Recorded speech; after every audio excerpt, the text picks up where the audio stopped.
नमस्कार मेरे प्यारे कृषि योद्धाओं, स्वागत आप सभी का ब्राइट एग्रो क्लासेस के डिजिटल प्लेटफॉर्म पर। साथियों, आज अपन बात करने वाले हैं जो अपनी सब्जेक्ट रहने वाली है एंटो 221, बोले तो इंसेक्ट इकोलॉजी एंड इसके साथ में ही जो अपने इंटीग्रेटेड पेस्ट मैनेजमेंट है, इस सब्जेक्ट की अपन चर्चा करने वाले हैं। और चर्चा ही नहीं बेटा, सारे पेपर सॉल्यूशन वो भी इजी कॉन्सेप्ट के साथ में करने वाले हैं। क्लास में ही इस सब्जेक्ट को सीखने वाले हैं। तो इसी जोश और जुनून के साथ में सभी साथी एक बार इस क्लास को शेयर करके और कमेंट करेंगे कि क्या हालचाल है और इसके साथ में ही तैयारी कैसे क्या चल रही है। जल्द आपके पेपर आ रहे हैं सारे, लगभग पेपर में बात करूं तो पिछले अपने एंटो 222 का आ चुका है, अपने इसके साथ में एसजी इकोन का आ चुका है, आज ये थर्ड पेपर होने वाला है। इसके जस्ट बाद में अपने जो पेपर होगा वो जीपीबी 221 का रहेगा, सीड टेक्नोलॉजी का। तो बेटा सभी साथी कमेंट करके बताना कि कैसे क्या आपको अच्छा लग रहा है। इसके साथ में ही अच्छी तैयारी चल रही है और तैयारी को और एक अच्छा मोड़ देने के लिए आपके लिए वन शॉट क्लासेस और इसके साथ में ही आने वाली है गेस पेपर की क्लासेस। तो बिल्कुल नो टेंशन रहना है, इस क्लास में बिना किसी टेंशन के आराम से बढ़िया तरीके से शानदार तरीके से अपन क्या करने वाले हैं, पेपर सॉल्यूशन करेंगे। फोर्थ सेमेस्टर का करेंगे और सब्जेक्ट का नाम है insect ecology and principles of integrated pest management की। सर सबसे पहले हमारे को एक चीज बता दो आप, जो हमेशा क्लास में बताते हो कि सर पीडीएफ कहां पर मिलेगी। पीडीएफ मिलेगी बेटा अपने एप्लीकेशन पर, एक नंबर सेव कर लो 8690596638। इन नंबरों को सेव करके कौन सी क्लास में हो, कौन सी कॉलेज में हो, क्या नाम है, ये सेंड कर दो ताकि आप हमारे स्टेटस देख सको, आप हमारी एक हर एक इंफॉर्मेशन को, हर एक अपडेट को फॉलो कर सको। और इसके साथ में हम आपको ऐप की लिंक भेजेंगे, टेलीग्राम की जितनी भी लिंक भेजे उनको ज्वाइन करना है और ज्वाइन करने के साथ में ही एप्लीकेशन पर आपको वो पीडीएफ मिल जाएगी। ओके, अब इसके बाद में दूसरी चीज है कि सर ये तो आप बताते हो वो भाई, पर इसके साथ में सब्जेक्ट के बारे में भी आप कुछ बताते हो। बिल्कुल साथियों, अपन कोई भी सब्जेक्ट पढ़ते हैं उसके पहले उसका कॉन्सेप्ट क्लियर करते हैं। तो कॉन्सेप्ट क्लियर करने के लिए सबसे पहली चीज होती है, अपन समझेंगे इंसेक्ट इकोलॉजी है क्या। इंसेक्ट इकोलॉजी है क्या और इसके साथ में आईपीएम क्या है। बेटा एक बहुत अच्छे एग्जाम्पल के साथ में समझाने की कोशिश करूंगा, और अगर इन दोनों के बारे में सीख लिए ना, फिर ऐसे मान लो कि अपने को जोर ही नहीं आएगा, मतलब अपने को समझने में आसानी होगी। बेटा एक चीज होती है क्या, कई बार अपन एक साइड से ऐसी चढ़ान, ऐसी आपने सड़क देखी है क्या, एक साइड से चढ़ान होती है और एक साइड क्या होती है, कहीं ना कहीं ढलान होती है। तो आप इसको क्या मान सकते हो, आप इसको चढ़ान मान सकते हो कि अभी अपन कॉन्सेप्ट सीख रहे, ये चढ़ान है। अगर ये चीज अपन सीख लिए, एक बार इस चढ़ान पर चढ़ गए बेटा, उतरने में अपने को जोर नहीं आएगा। उतरने में जैसे अपन कोई सीढ़ियों में, जैसे बालाजी के जाते हैं मंदिर, कहीं सीढ़ियों पर ऊपर होता है, तो इसके बाद में अपन जाते वक्त तो अपने को क्या आता, बहुत परेशानी होती है, पर आते वक्त अपने को ऐसे इजी होता है। तो ऐसा ही कॉन्सेप्ट एक बार सीखने में थोड़ा सा हार्ड लग सकता है, वैसे नहीं लगेगा, एक बार पूरा कंसंट्रेशन के साथ में देखना। देखो सबसे पहले अपने आता है, जैसे कि अपने आता है बेटा इंसेक्ट इकोलॉजी। क्या आता है, इंसेक्ट इकोलॉजी। इंसेक्ट इकोलॉजी क्या है, एक तो इंसेक्टर एक इकोलॉजी है। इकोलॉजी को मैं इन्वायरमेंट बोलूंगा, और इसके साथ में वीएस इंसेक्ट। मतलब मैं बात करूंगा जब इन्वायरमेंट का अपन किसी जीव के रेस्पेक्ट में, जीव के रेस्पेक्ट में अपन क्या करते हैं, अध्ययन करते हैं। किसी भी अपन बात करते हैं, कोई भी जैसे इन्वायरमेंट है, उस इन्वायरमेंट का अपन अध्ययन कर रहे हैं, और वो किसकी रेस्पेक्ट में कर रहे हैं, वो अपन कोई जीव, जीव बोले तो इंसेक्ट की रेस्पेक्ट में कर रहे हैं। तो ये अपने क्या हो जाएगा, ये अपने इकोलॉजी हो जाएगी। और जब इंसेक्ट की रेस्पेक्ट में कर रहे हैं इन्वायरमेंट का अध्ययन, तो इसको इंसेक्ट इकोलॉजी कहते हैं। कि सर क्यों कहते हैं।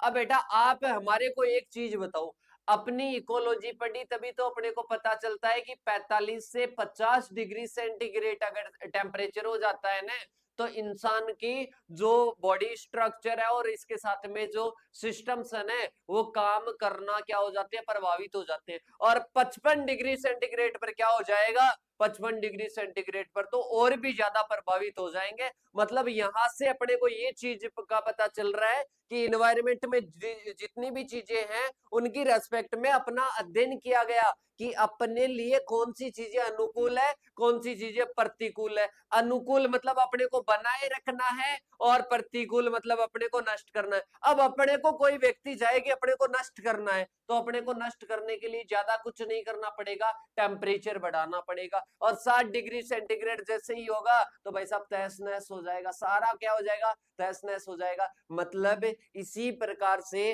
अपने को इंसेक्ट के बारे में देखना है कि इंसेक्ट कितने टेम्परेचर पर नष्ट हो जाएगा और इसके साथ में कितने टेम्परेचर पर अच्छी ग्रोथ करेगा और कितनी ह्यूमिडिटी पर अच्छी ग्रोथ करेगा, और इसके साथ में ही वो जब जल की कंडीशन होती है, जल भराव होता है, उसमें कैसे रहता है। मतलब सारी कंडीशन में अपन अध्ययन करेंगे इंसेक्ट का। इसको इंसेक्ट इकोलॉजी कहते हैं। पूरे इन्वायरमेंट के रेस्पेक्ट में पूरा जो अध्ययन करते हैं उसको इंसेक्ट इकोलॉजी कहते हैं। ये बहुत सारे वैज्ञानिकों ने क्या किया था बेटा, अध्ययन किया था। अध्ययन करने के पीछे मेन रीजन ये था, जैसे कि अपने को मधुमक्खी को बढ़ावा देना है तो उसके लिए अनुकूल परिस्थितियां दो, किसी को अपने को रोकना है तो प्रतिकूल परिस्थितियां दो।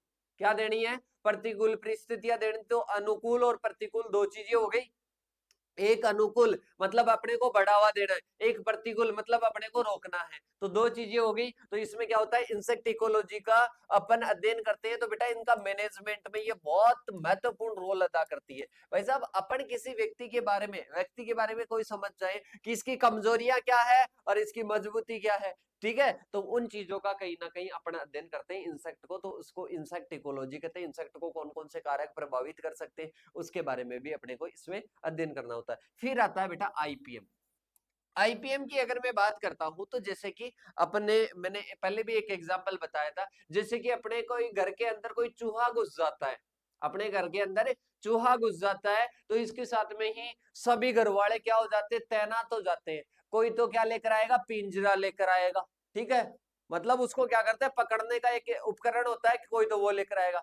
मम्मी भाई साहब झाड़ू लेकर आएगी और इसके साथ में ही पापा क्या लेकर आएंगे, जिंक फास्फाइड लेकर आएंगे, मतलब केमिकल लेकर आएंगे। अब सभी के माइंड अलग अलग चला और कोई चप्पल उठाकर लाएगा आपके जैसा, ठीक है। अब ये क्या है, अलग अलग मेथड है। मैं इनको बोल सकता हूँ chemical method, physical method, cultural method, अलग अलग मेथड हुए। तो इन अलग अलग मेथड्स का इस प्रकार से प्रयोग करो। अब जैसे कि मम्मी ने झाड़ू लेकर आई, मम्मी सोची कि इसको भगा देते हैं, पापा ने क्या सोचा कि इसको मारना है, क्या करना है, मारना है। तो बेटा ऐसे ही इंसेक्ट का कंट्रोल भी अपन करते हैं, पर इंसेक्ट का कंट्रोल करने के लिए अपने को एक चीज का, पापा ने एक चीज नहीं सोची, मम्मी ने तो सोचा कि क्या होगा, अपन केमिकल प्रयोग करेंगे तो केमिकल से कहीं ना कहीं पर्यावरण पर क्या होगा, हानिकारक प्रभाव पड़ेगा। पर पापा ने ये बात नहीं सोची, मम्मी ने सोची। मतलब आईपीएम तकनीक क्या है, मम्मी के अकॉर्डिंग है। किसके अकॉर्डिंग है बेटा, मम्मी के अकॉर्डिंग है। और इसमें क्या होता है, इसमें आईपीएम में विभिन्न मेथड होते हैं, अलग अलग मेथड होते हैं, अलग अलग विधियां होती है। विभिन्न क्या होती है बेटा, विधियां होती है। उन विधियों को एकीकृत रूप से, समन्वित रूप से, अरे किस रूप से बेटा, समन्वित रूप से अपन उनका क्या करते हैं, उपयोग करते हैं, बोले तो उनका क्या करते हैं, प्रयोग करते हैं। और इसी को अपन क्या कहते हैं, आईपीएम कहते हैं। मतलब कल्चरल मेथड है, बायोलॉजिकल है, फिजिकल है, जितने भी मेथड है उन मेथड्स का इस प्रकार से प्रयोग किया जाना कि मृदा का स्वास्थ्य बना रहे, सतत उत्पादन होता रहे, पर्यावरण पर किसी प्रकार का हानिकारक प्रभाव ना पड़े। तो इसको क्या कहते हैं बेटा, इसको अपन क्या कहते हैं कि सर इसको अपन कहते हैं आईपीएम, इंटीग्रेटेड पेस्ट मैनेजमेंट। ये कहीं ना कहीं कीटों के प्रबंधन की आधुनिक तकनीक है। अब इसके बाद में चलते हैं आगे की ओर। पीडीएफ का मैं बता देता हूँ, सिंदूर बैच में आपको मिलेगी, जो सिंदूर बैच है ना अपने, उसमें आपको ये मिलने वाली है। अब अपन चलते हैं बेटा आगे की ओर। आगे बात करते हैं, सबसे पहले पेपर की बात करते हैं तो इसमें इकोसिस्टम पूछा गया है कि इकोसिस्टम क्या होता है। इकोसिस्टम की बात करते हैं तो वह समुदाय होता है जिसमें जीवित प्रजातियां एक दूसरे के साथ में, अपने निर्जीव पर्यावरण के साथ में एक विशेष क्षेत्र में आपस में मिलकर कार्य करती है। और जैविक और अजैविक घटक होते हैं। ये जो पर्यावरण वाले घटक की बात की ना, ये बायोटिक होते हैं, अबायोटिक होते हैं और एक इकाई के रूप में कार्य करते हैं। तो पारिस्थितिक तंत्र का आकार छोटे तालाब से लेकर पृथ्वी तक हो सकता है। बेटा पारिस्थितिकी की बात करें, इकोसिस्टम में क्या होता है, पर्यावरण भी, पर्यावरण के सारे घटक हो जाएंगे, तालाब आ जाएगा, सारी चीजें आ जाएगी। इसके साथ में ही अपन बात करते हैं तो इनमें क्या आ जाएंगे, विभिन्न समुदाय आ जाएंगे, जिसमें क्या होता है, जीव जीव भी होते हैं, मतलब ऐसे समझ लो बायोटिक भी होते हैं, एबायोटिक भी होते हैं। इनको कंप्लीट रूप से अपन क्या कहते हैं, इकोसिस्टम कहते हैं। क्या कहते हैं बेटा, इकोसिस्टम कहते हैं। तो इसमें समझो, पहले बायोटिक के बारे में समझो। बायोटिक और एबायोटिक आपसे पूछ सकता है कि एक तो बायोटिक होता है, एक एबायोटिक होता है। एबायोटिक का मतलब है बेटा अजैविक, इसमें जीव नहीं आएगा, इसमें जीव नहीं आएगा। इसमें तापमान आ सकता है, इसमें वायु आ सकती है, इसमें आर्द्रता आ सकती है, इसमें पोषक तत्व आ सकते हैं, इसमें कुछ भी आ सकता है, पर जीव नहीं आएगा। बायोटिक में इसमें कवक आ सकता है, फंजाई आ सकती है, बैक्टीरिया आ सकता है, वायरस भी इसी में अपन बोल सकते हैं। इसके साथ में माइकोप्लाज्मा, फाइटोप्लाज्मा सारे आ सकते हैं, पर इसमें क्या नहीं आएगा, जो जीव नहीं है वो नहीं आएगा। ठीक है, तो बायोटिक एबायोटिक होते हैं, इसी को अपन क्या कहते हैं बेटा, पारिस्थितिकी इकोसिस्टम कहते हैं। अब आता है अपने कि अपन जब भी कीटों का कंट्रोल करते हैं बेटा, जब भी अपन कीटों का कंट्रोल करते हैं तो उसके अलग अलग लेवल होते हैं। उसके क्या होते हैं बेटा, अलग अलग लेवल होते हैं। और उन लेवलों में अपन बात करें तो एक आता है ईटीएल। एक क्या आ जाएगा बेटा, ईटीएल आ जाएगा, जिसको अपन जानते हैं इकोनॉमिक थ्रेशोल्ड लेवल। किस नाम से जानते हैं बेटा, इकोनॉमिक थ्रेशोल्ड लेवल आ जाएगा। और इसकी अपन बात करते हैं तो ईटीएल उस कीट जनसंख्या घनत्व को कहते हैं जिस पर कीट नियंत्रण उपायों की लागत कीटों के द्वारा संभावित आर्थिक हानि के बराबर होती है। ऐसे समझना बेटा, ईटीएल क्या होता है। ईटीएल की बात करते हैं, जैसे कि कीट नियंत्रण की बात करें, कीट नियंत्रण आप कर रहे हो अपने खेत में, ये लेवल बताता है आपके खेत में कितने इंसेक्ट अवेलेबल है, इसका लेवल बताता है। तो इसमें समझना, कीट नियंत्रण की अपन बात करते हैं बेटा। कीट नियंत्रण, आपके खेत में भाई साहब कीट लग गए और उसका आप नियंत्रण कर रहे हो, 500 रुपए लगे। ठीक है, इसके साथ में ही अपन बात करें, आप खेत में क्या नहीं करते हो, नियंत्रण नहीं करते हो, और नियंत्रण नहीं करने पर नुकसान आपके 500 रुपए का हुआ, नुकसान आपके 500 रुपए का हुआ, तो इसको ईटीएल कहते हैं। मतलब जनसंख्या, इसमें कीटों की जनसंख्या होती है जिस पर कीट नियंत्रण की लागत, कीट नियंत्रण की लागत और संभावित जो हानि है, ये दोनों बराबर होती है। लागत, जैसे कि लागत 500 रुपए की आई नियंत्रण करने में, और इसके साथ में जो हानि हुई वो कितने की हुई, 500 रुपए की हुई, तो इसको ईटीएल कहते हैं। क्या कहते हैं बेटा, ईटीएल कहते हैं। इसके बाद में आता है बॉटेनिकल इंसेक्टिसाइड्स आते हैं। बॉटेनिकल इंसेक्टिसाइड किसको बोलते हैं, जो कि अपने को पेड़ पौधों से प्राप्त होते हैं। अपने को किससे प्राप्त होते हैं, पौधों से प्राप्त होते हैं, तो वो अपने क्या हो जाएंगे, बॉटेनिकल इंसेक्टिसाइड हो जाएंगे। जैसे कि मैं बात करता हूं, नीम का एक्सट्रैक्ट आता है, एजाडीरेस्टिन होता है, जो कि उसमें क्या करता है, जो कि अपने कीटों का कंट्रोल करता है। देखिएगा इसमें क्या होता है, वनस्पति कीटनाशक वे प्राकृतिक कीटनाशक होते हैं जो कि पौधों से प्राप्त होते हैं, और ये आमतौर पर मनुष्य और जानवरों के लिए विषैले नहीं होते। मतलब अपन केमिकल कीटनाशक, केमिकल जो इंसेक्टिसाइड्स है उनका अगर प्रयोग करते हैं तो कहीं ना कहीं क्या होता है, विषैले होते हैं। वो क्या होते हैं, विषैले होते हैं, लेकिन विशिष्ट कीटों के खिलाफ प्रभावी होते हैं। क्या होते हैं, प्रभावी होते हैं। जैसे कि किसी लेडी बर्ड के लिए करवाना है, या कातरा के लिए, उनके लिए जैसे स्पेसिफिकली अपन तैयार करते हैं, तो उसके लिए क्या होते हैं, हानिकारक होते हैं। उदाहरण की बात करें तो जैसे कि नीम का तेल आ जाएगा, क्राइसेंथेमम से पायरेथ्रिन बनाया जाता है, तो ये क्या होते हैं, ये कहीं ना कहीं जैसे कि रोटेनोन आदि प्राप्त होता है, तो ये क्या होते हैं बेटा, ये कहीं ना कहीं अपने वनस्पति कीटनाशक होते हैं जो कि वनस्पतियों से प्राप्त किए जाते हैं। इसके बाद में आता है टॉलरेंस। क्या आता है बेटा, टॉलरेंस आता है। टॉलरेंस की अपन बात करते हैं, सहनशीलता बोलते हैं जिसको अपन क्या कहते हैं, सहनशीलता। जैसे कि अपन बात करते हैं, इसमें जो सूक्ष्म जीव की जो पर्यावरणीय तनाव, रोगों, कीटों, रसायनों के प्रति क्या होती है, कहीं ना कहीं प्रतिकूल प्रभावों को सहन करने की क्षमता होती है, तो उसको अपन क्या कहते हैं बेटा, उसको अपन क्या कहते हैं, उसको टॉलरेंस कहते हैं। इसके साथ में ही बेटा दो प्रकार से आप देखना, सहनशीलता या टॉलरेंस को दो प्रकार से आप देखना। एक तो पौधों की रेस्पेक्ट से देखो, एक तो पौधों की रेस्पेक्ट से देखो। पौधों की रेस्पेक्ट से अगर मैं टॉलरेंस को बताना चाहूं तो पौधों में क्या होता है, जैसे कि ये पौधा होता है, अभी इस पौधे पर क्या होता है, इस पर कीट आक्रमण कर लेते हैं।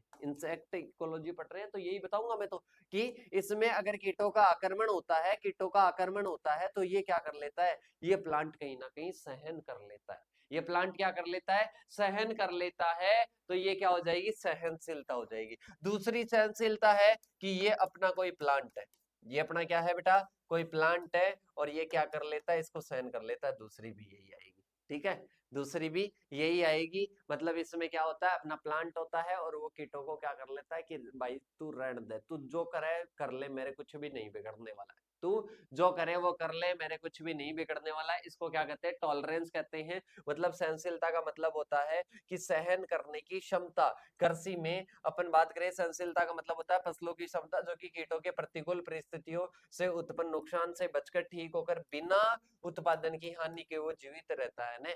मतलब कीटों का आक्रमण हो जाए फिर भी बिना हानि के वो जीवित रहता है, तो उसको अपन क्या कहते हैं, उसको अपन टॉलरेंस कहते हैं। इसके बाद में अपने आता है इंटीग्रेटेड पेस्ट मैनेजमेंट। क्या आता है बेटा, इंटीग्रेटेड पेस्ट मैनेजमेंट आता है। इंटीग्रेटेड पेस्ट मैनेजमेंट की अगर बात करते हैं तो मैंने कहा कि सारे मेथड्स को अपन क्या करते हैं, एक जगह अप्लाई करते हैं। सारे मेथड्स को एक जगह अप्लाई करते हैं, मतलब अपन उनको इस प्रकार से प्रयोग करते हैं ताकि अपने जो पर्यावरण है, पर्यावरण पर किसी प्रकार का हानिकारक प्रभाव ना पड़े। तो देखो, समेकित कीट प्रबंधन, कीटों के प्रबंधन के लिए एक पर्यावरण रूप से टिकाऊ दृष्टिकोण, टिकाऊ बोल सकते हो या सतत दृष्टिकोण से ये क्या है, विधि है, जिसमें जैविक, सांस्कृतिक, यांत्रिक और रासायनिक विधियों का संयोजन किया जाता है। इन विधियों का क्या किया जाता है, संयोजन किया जाता है। जैविक विधियों, कल्चरल को आप बोल सकते हो सस्य विधियों, यांत्रिक विधियां, रासायनिक विधियों का क्या किया जाता है, संयोजन किया जाता है। तो ये अपने क्या हो जाएगी, इंटीग्रेटेड पेस्ट मैनेजमेंट हो जाएगा। मतलब इंटीग्रेटेड में पहले की जैसे अभी थोड़ा बहुत है तो उसमें कल्चरल प्रैक्टिसेस वगैरह आपने अपना ली, बायोलॉजिकल अपना ली। फिर अगर ऐसी कंडीशन आती है कि अब भाई साहब अब इसका जो है जो आक्रमण बहुत ज्यादा बढ़ चुका है, तो उसके आक्रमण को रोकने के लिए फिर क्या किया जाता है, फिर कहीं ना कहीं क्या किया जाता है बेटा, फिर केमिकल का प्रयोग किया जाता है। तो इसको इंटीग्रेटेड पेस्ट मैनेजमेंट कहते हैं। इसके बाद में आता है एक परसिस्टेंस पेस्ट होता है और एक होता है स्पोर्डिक। स्पोर्डिक का मतलब होता है कभी तो इंसेक्ट का प्रकोप हो गया और कभी नहीं हुआ। परसिस्टेंस का मतलब होता है ये लगातार चलते रहता है, सब लगातार चलते रहता है। देखो, ये कीट नियमित रूप से साल भर कृषि फसलों में पाए जाते हैं। ये कीट कभी कभी फसलों में आते हैं, केवल कुछ समय पर ही पाए जाते हैं, तो वो स्पोर्डिक आ जाएगा, छिटपुट आ जाएगा। इसकी बात करते हैं तो इनकी उपस्थिति से फसल पर लगातार और अधिक नुकसान होता है। मतलब लगातार होता है, एक तो लगातार की बात करें तो कंटिन्यू होता है, और इसके साथ में ही बात करें अधिक नुकसान होता है। इसमें बात करें छिटपुट में, इनकी उपस्थिति से फसल पर केवल कुछ समय के लिए ही क्या होता है, नुकसान होता है, तो ये स्पोरेडिक आ जाएगी। इसके बाद में बात करते हैं इम्पैक्ट। इम्पैक्ट की बात करते हैं तो इनकी संख्या नियंत्रित करना आसान नहीं होता है, क्योंकि ये साल भर मौजूद रहते हैं, और इनको आसान रहता है क्योंकि ये अस्थायी होते हैं, क्योंकि ये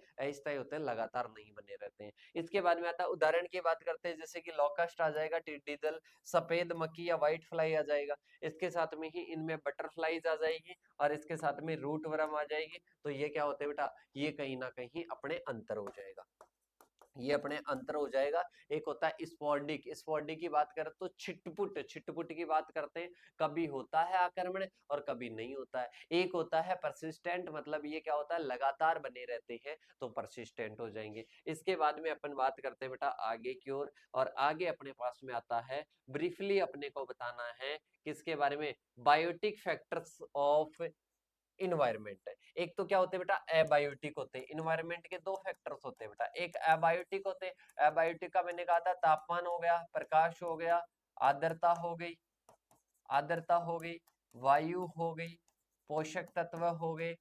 क्या हो गए, पोषक तत्व। पोषक तत्व तो इन्वायरमेंट का नहीं है, तो ये तो हटा देना।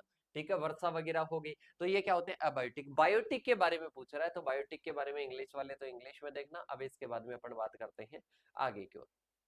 देखो, जैविक कारक पर्यावरण के जीवित घटक होते हैं, ये तो आपको पहले ही बता दिया था, मैंने शुरू में ही बता दिया था कि वो क्या होते हैं, जीवित घटक होते हैं, जो जीवों के विकास, वृद्धि और व्यवहार को प्रभावित करते हैं। मतलब जैविक कारक होते हैं जो कि जीव, इंसेक्ट भी तो जीव ही है, तो उनके किस किस को प्रभावित करता है, उनकी वृद्धि को, व्यवहार को क्या करता है, प्रभावित करता है। और ये कारक पारिस्थितिकी तंत्र को आकार देने में क्या करते हैं, महत्वपूर्ण भूमिका निभाते हैं। और इसके साथ में ही सबसे पहला जैविक कारक होता है बेटा, अपने आता है उत्पादक या ऑटोट्रोप। ये भाई साहब क्या बनाता है, ये भोजन बनाता है। ये क्या करता है, भोजन का निर्माण करता है और खाद्य श्रृंखला की नींव प्रदान करता है। बेटा आप एक चीज बताओ कि शाकाहारी नहीं हो तो क्या और चल जाएंगे क्या सारे, शाकाहारी अगर नहीं होंगे तो क्या सारे रह जाएंगे? कि सर नहीं रहेंगे, शाकाहारी बहुत ज्यादा जरूरी है। तो शाकाहारी किस पर निर्भर होते हैं? कहीं ना कहीं ऑटोट्रॉप होते हैं, कहीं ना कहीं किस पर, उत्पादक पर ही तो निर्भर होते हैं।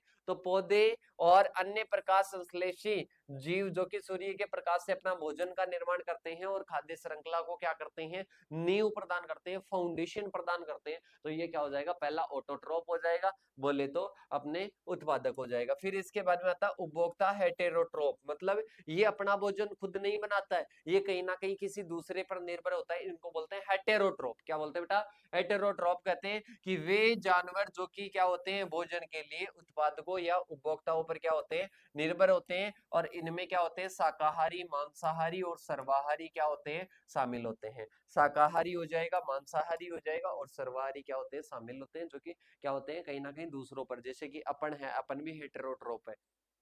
इसके बाद में आता है डीकंपोजर्स। क्या आ जाएंगे बेटा? डीकंपोजर्स, जो कि अपघटन का कार्य करते हैं, जो कि क्या करते हैं, अपघटन का कार्य करते हैं। अपघटन का कार्य करते हैं जैसे कि कवक हो गया, बैक्टीरिया हो गया, कवक हो गया, बैक्टीरिया हो गया, कुछ कीड़े जो कि जीव मर्त जैविक पदार्थों को तोड़कर क्या करते हैं, पोषक तत्वों को मर्दा में डालते हैं। तो ये क्या हो जाएंगे बेटा, अपघटक हो जाएंगे, डीकंपोजर्स बोलते हैं इसको इंग्लिश में। फिर इसके बाद में आता है कुछ में सहजीवी संबंध होता है, इनमें परस्पर लाभ या परजीवी विवाद, मतलब बात करें तो एक के तो लाभ होगा और एक के क्या होगा, नुकसान होगा। फिर होता है सहजीविता, एक पक्ष को लाभ होगा और दूसरे को न तो लाभ होगा और न ही नुकसान होगा, तो ये सहजीवी संबंध हो जाएगा। क्या हो जाएगा बेटा? सहजीवी संबंध हो जाएगा। इसके बाद में आता है शिकार व प्रतिस्पर्धा। क्या हो जाएगा? शिकार व प्रतिस्पर्धा हो जाएगा, मतलब शिकारियों के द्वारा शिकार करना और संसाधनों जैसे कि भोजन और स्थान के लिए प्रतिस्पर्धा पारिस्थितिकी तंत्र में प्रजातियों की संख्या को क्या करती है, प्रभावित करती है। तो शिकार और प्रतिस्पर्धा, मतलब ये क्या होते हैं बेटा, बायोटिक फैक्टर्स होते हैं जो कि जीवों को क्या करते हैं, कहीं ना कहीं प्रभावित करते हैं। अब इसके बाद में अपन चलते हैं आगे की ओर। आगे आता है नेक्स्ट, अपने को बतानी है briefly describe about mechanism of host plant resistance. मतलब अपन बात करते हैं बेटा, एक समझना ध्यान से कि ये होस्ट प्लांट है, ये क्या है, होस्ट प्लांट है। अभी ये होस्ट प्लांट कोई भी कीट जाता है उसके प्रति प्रतिरोध दर्शा देता है। क्या कर देता है? प्रतिरोध दर्शा देता है। अब इसके साथ में कोई भी कीट आक्रमण करेगा उसके प्रति क्या दर्शा देंगे, प्रतिरोध। कोई भी रोग का आक्रमण होगा उसके प्रति क्या दर्शा देंगे, प्रतिरोध दर्शा देंगे। तो इसको अपन क्या बोलते हैं, होस्ट प्लांट रेसिस्टेंस। क्या बोलते हैं बेटा? होस्ट प्लांट रेसिस्टेंस बोलते हैं। क्या बोलते हैं? होस्ट प्लांट रेसिस्टेंस, मतलब इसके प्रति प्रतिरोधी। प्लांट बोलेगा मेरे को कोई फर्क नहीं पड़ता, वो बोलते हैं ना कि अपने कि मेरे को तो कोई फर्क नहीं पड़ता, कोई कुछ भी करे चाहे, है सही है। तो वैसे ही ये प्लांट भी बोलता है कि मेरे को कुछ भी फर्क नहीं पड़ता, कोई मेरे पीछे कुछ भी करे, कुछ भी ना करे। अब इसके बाद में आता है अपने को जो प्लांट होता है, होस्ट प्लांट होता है, उसके प्रतिरोध की क्रियाविधि के बारे में बताना है कि ये ऐसा क्यों करता है, ये ऐसा क्यों करता है, इसके बारे में मैं कंप्लीट बताने वाला हूँ। बेटा अपन बात करते हैं कि ये जो हमलों से बचने के लिए ऐसी होती है ना, ऐसी दो प्रकार के प्रतिरोध दर्शाता है। मतलब दो कारणों से ऐसा प्रतिरोध होता है। सबसे पहला होता है बेटा पूर्व निर्मित। पूर्व निर्मित का मतलब होता है ये प्लांट की वजह से होती है, प्लांट की कुछ स्ट्रक्चर होती है उसकी वजह से होता है। देखो इसमें क्या होता है, पौधों की भौतिक संरचना और रासायनिक पदार्थों में निहित होता है, और जो कि पौधे में क्या होता है पहले से मौजूद होते हैं, जैसे कि भौतिक अवरोध हो गए, रासायनिक अवरोध हो गए, भौतिक अवरोध हो गए और रासायनिक अवरोध हो गए। तो इसमें क्या होता है बेटा, इनमें अपन बात करें तो दो प्रकार के बैरियर होते हैं जो कि क्या करते हैं, इनका अवरोध दर्शाते हैं। जैसे ही कीट आक्रमण करेगा इंसेक्ट बॉडी पर, अवरोध दर्शाएंगे, जैसे ही कीट आक्रमण करेगा बॉडी पर वो अवरोध दर्शाएंगे। तो ऐसा ही होता है। भौतिक अवरोध की बात करें, कठोर पत्तियां हैं तो भाई साहब वैसे अटैक नहीं करने देगा, मोटी क्यूटिकल है वैसे अटैक नहीं करने देगा, मोम की परतें हैं कीटों के प्रवेश को क्या करती है, रोकती है। रासायनिक की बात करते हैं तो कुछ रासायनिक पदार्थ होते हैं जैसे एल्केलॉइड हो गया, टर्पेनोइड हो गया, फिनोलिक यौगिक हो गए, तो ये क्या होते हैं, शाकाहारी कीटों या रोगजनकों को क्या करते हैं बेटा, रोकते हैं। शाकाहारी कीटों या फिर इसके साथ में ही अपन बात करते हैं तो रोगजनकों को ये क्या करते हैं, रोकते हैं। तो ये क्या हो जाएंगे, ये रासायनिक अवरोधक हो जाएंगे। और कुछ क्या होते हैं, भौतिक अवरोधक होते हैं। कुछ रासायनिक होते हैं और कुछ क्या होते हैं बेटा, भौतिक अवरोधक होते हैं। तो ये क्या होते हैं, ये कहीं ना कहीं पहले से मौजूद है, ये प्लांट में मौजूद है। और फिर ये क्या होता है बेटा, प्रेरित, मतलब अपन वो रेसिस्टेंट वेराइटीज नहीं डेवलप करते क्या, ये तो नेचुरली होता है, ऊपर वाला तो नेचुरली होता है, ये अपन इंड्यूस्ड मतलब उसमें उत्पन्न करते हैं। जैसे कि अपन बात करते हैं, ये तब होता है जब पौधा हमले का पता लगाकर अपनी रक्षा तंत्रों को क्या करता है, सक्रिय करता है, या अपन एक्टिव करते हैं, उसमें अपन डालते हैं कुछ रेसिस्टेंस सिस्टम। तो देखिएगा इसमें क्या होता है, एक तो हाइपर सेंसिटिव क्या होती है, प्रतिक्रिया होती है, हाइपर सेंसिटिव रेस्पॉन्स होता है। इसके बारे में बात करते हैं। मैंने बता दिया कि एक नेचुरली होता है, एक क्या होता है आर्टिफिशियली, मतलब बोले तो सक्रिय करना पड़ता है। ये देखिएगा इसमें क्या होता है, जब पौधा किसी हमले को पहचानता है, जैसे कि पौधे को लगे कि कोई कीट क्या कर रहा है, अपने ऊपर आक्रमण कर रहा है, तो जैसे ही पहचानेगा तो वह संक्रमण स्थल के चारों ओर कोशिका मृत्यु कर देता है ताकि रोगजनक का प्रसार रुक जाए। मतलब इसमें क्या होता है बेटा, हाइपर सेंसिटिव का मतलब होता है जैसे ही उसको पता चलेगा, पता चलते ही वो क्या कर देगा, जो चारों ओर की जो कोशिकाएं हैं उनको मर्त कर देगा। क्या कर देगा, उनको मर्त कर देगा। तो मर्त करते ही वो क्या होगा, जो रोगजनक है, रोगजनक बोले तो जो कीट है, उस कीट का प्रसार क्या हो जाएगा, रुक जाएगा। इसके बाद में आता है सिस्टेमेटिक अधिग्रहित, क्या आता है, प्रतिरोध आता है। यह एक पौधे व्यापी रक्षा प्रतिक्रिया है, और जो कि क्या करता है, प्रारंभिक स्थानीय संक्रमण के बाद में क्या होता है, सक्रिय होता है, और जिससे अन्य पौधों के हिस्से क्या होते हैं, हमले के लिए क्या हो जाते हैं बेटा, तैयार हो जाते हैं। हमले के लिए क्या हो जाते हैं, तैयार हो जाते हैं। पौधों के अन्य क्या हो जाते हैं बेटा, अन्य जो भी हिस्से होते हैं वो हमले के लिए क्या कर देते हैं, तैयार कर देते हैं। तो इसमें इतना ही समझना है बेटा कि वो क्या करते हैं, वो सक्रिय एक्टिवेट बाद में करते हैं। फाइटोलैक्सिन आता है, ये एंटी माइक्रोबियल यौगिक होते हैं जिन्हें पौधे रोगजनक के हमले के जवाब में क्या करते हैं, उत्पन्न करते हैं। क्या करते हैं बेटा, उत्पन्न करते हैं। ये बाद में क्या करते हैं, एक्टिव होने के बाद में क्या करते हैं,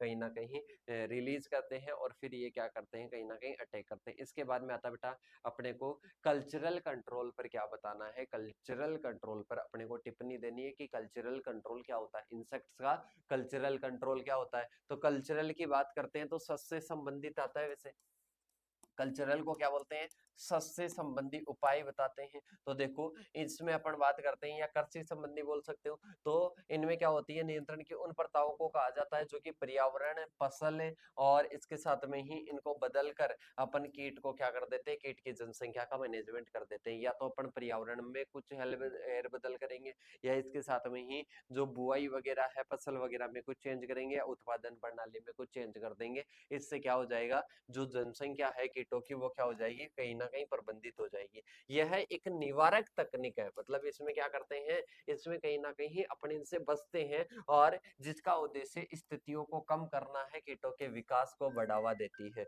मतलब वो स्थितियां जो कि क्या करती है, कीटों के विकास को बढ़ावा देती है, उनको अपने को क्या करना है, कम करना है। मतलब कुछ ऐसी कंडीशंस होती है, जैसे कि अपन बात करें, कीटों को ह्यूमिडिटी चाहिए 60, और इस 60% चाहिए, और इसके साथ में 60% अपन उसको दे दिए, तो वैसा ज्यादा ग्रोथ करेगा। तो इसमें अपने को कुछ ना कुछ क्या करना है, चेंज करना है। तो देखिएगा इसमें सबसे पहले बात करते हैं, क्रॉप रोटेशन आ जाएगा, मतलब फसल चक्कर अपनाते हैं। सपोज कीजिएगा, मैं सारी चीजें आपको समझाता हूँ। ये अपना खेत है, इस खेत में अपन क्या करते हैं, कोई फसल ग्रो कर दी। इसमें अपन क्या कर देते हैं, कोई फसल ग्रो कर दी, और इस फसल को ग्रो करने के बाद में, इस फसल को ग्रो करने के बाद में इसमें जैसे कि गेहूं में क्या लग गया, कोई तनाछेदक लग गया, तनाछेदक लग गया, तनाछेदक लग गया।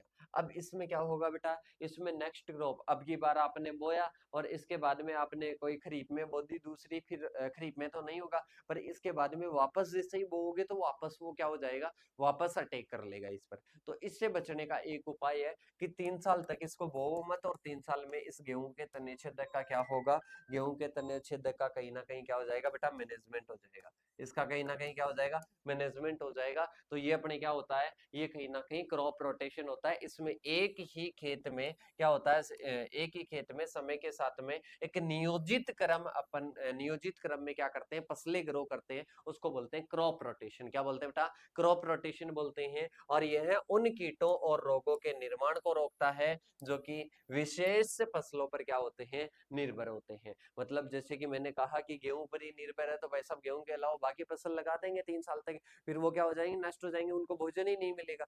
इसके बाद में अपन चलते हैं आगे की ओर। क्रॉप रोटेशन हो गया, जैसे कि गेहूं की फसल के लिए को दलहनों के साथ में बदलते हैं, तो इनका जो कहीं ना कहीं जो जीवन चक्र है कीटों का, वो क्या हो जाता है, टूट जाता है। इसके साथ में ही अपन बात करते हैं आगे की ओर, प्लांटेशन टाइम एंड स्पेसिंग। मतलब अपन जो बुआई कर रहे हैं, जो रोपण कर रहे हैं, उसका समय और अंतराल चेंज कर दो। समय व अंतराल परिवर्तन करने पर भी क्या होता है बेटा, ये चेंज करने पर भी कहीं ना कहीं क्या होता है, अरे क्या होता है बेटा, ये चेंज करने पर भी कहीं ना कहीं इनका मैनेजमेंट हो जाता है। तो देखो, फसल का जो रोपण समय होता है, उसमें पौधों में जो दूरी है उसको अपन समायोजित कर देते हैं, तो कीट समस्याओं को क्या किया जा सकता है, कम किया जा सकता है। जैसे कि अपन बात करते हैं फसलों को जल्दी बोने से कीटों की गतिविधियां क्या होती है, उच्चतम समय से क्या किया जा सकता है, बचा जा सकता है। तो बेटा आपने देखा होगा कि मैंने सरसों का भी एग्जाम्पल बताया था, मोइला अगेती बुआई से रिलेटेड। ठीक है, तो उस प्रकार से इसके समय में चेंज करके अपन क्या कर सकते हैं, कंट्रोल कर सकते हैं। रेसिस्टेंट वेराइटीज मतलब प्रतिरोधी, जैसे कि बीटी कॉटन है। बीटी कॉटन क्या है बेटा, रेसिस्टेंट है, किससे के रिगार्डिंग है, ये पिंक बॉल वर्म के प्रति, पिंक बॉल वर्म के प्रति क्या है बेटा, ये कहीं ना कहीं रेसिस्टेंट है, तो ये क्या हो जाएगा, बीटी कॉटन हो जाएगा। कीट प्रतिरोधी फसल किस्मों को उगाना किसके अंतर्गत आता है, सस्य नियंत्रण के अंतर्गत आता है। किसके अंतर्गत आता है, सस्य नियंत्रण के अंतर्गत आता है, तो ये आपको रेसिस्टेंट वेराइटीज आ जाएगा। इसके बाद में अपने आता है बेटा, कीटों के सर्वेक्षण, निगरानी और पूर्वानुमान के बारे में आपको लिखना है, और बायोलॉजिकल कंट्रोल के बारे में लिखना है। बेटा तीनों वर्ड के बारे में समझ लेना, बहुत ही आसान है। अब सबसे पहले होता है सर्वे, आता है, फिर सर्विलांस आता है, सर्वे आता है, सर्विलांस आता है, और पूर्वानुमान आता है। सबसे पहले सर्वे के बारे में देखो। सर्वे के बारे में अपन बात करते हैं, तो अपने खेत में अपन 7 या 1 महीने बाद में गए, 1 महीने बाद में गए, और 1 महीने बाद में जाकर अपन निगरानी करके मतलब वहां पर देख कर आते हैं।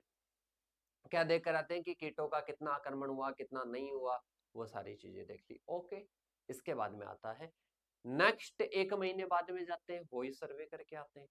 उसको तो अपन क्या बोलते हैं, सर्वे बोलते हैं। एक होता है सर्विलांस, या जिसको अपन क्या बोलते हैं, निगरानी बोलते हैं। क्या बोलते हैं बेटा, निगरानी बोलते हैं। निगरानी क्या होती है, निगरानी की अगर मैं बात करता हूं, तो निगरानी का मतलब है आप डेली जाते हो, आप अपने फील्ड में डेली जाते हो, डेली पता करके आते हो। किस चीज का पता करके आते हो, आप कहीं ना कहीं पता करके आते हो कि वहां पर कीटों का आक्रमण कितना है, कितना नहीं है, वहां पर कीटों का आक्रमण, इंसेक्ट्स का जो प्रकोप है वो कितना है या कितना नहीं है, उसका आप पता करके आते हो डेली। तो वो क्या होता है बेटा, वो सर्विलांस होता है, वो कहीं ना कहीं क्या होता है, निगरानी होती है। अरे क्या होती है बेटा, निगरानी होती है। इसके बाद में आता है पूर्वानुमान, या बोले तो फोरकास्टिंग।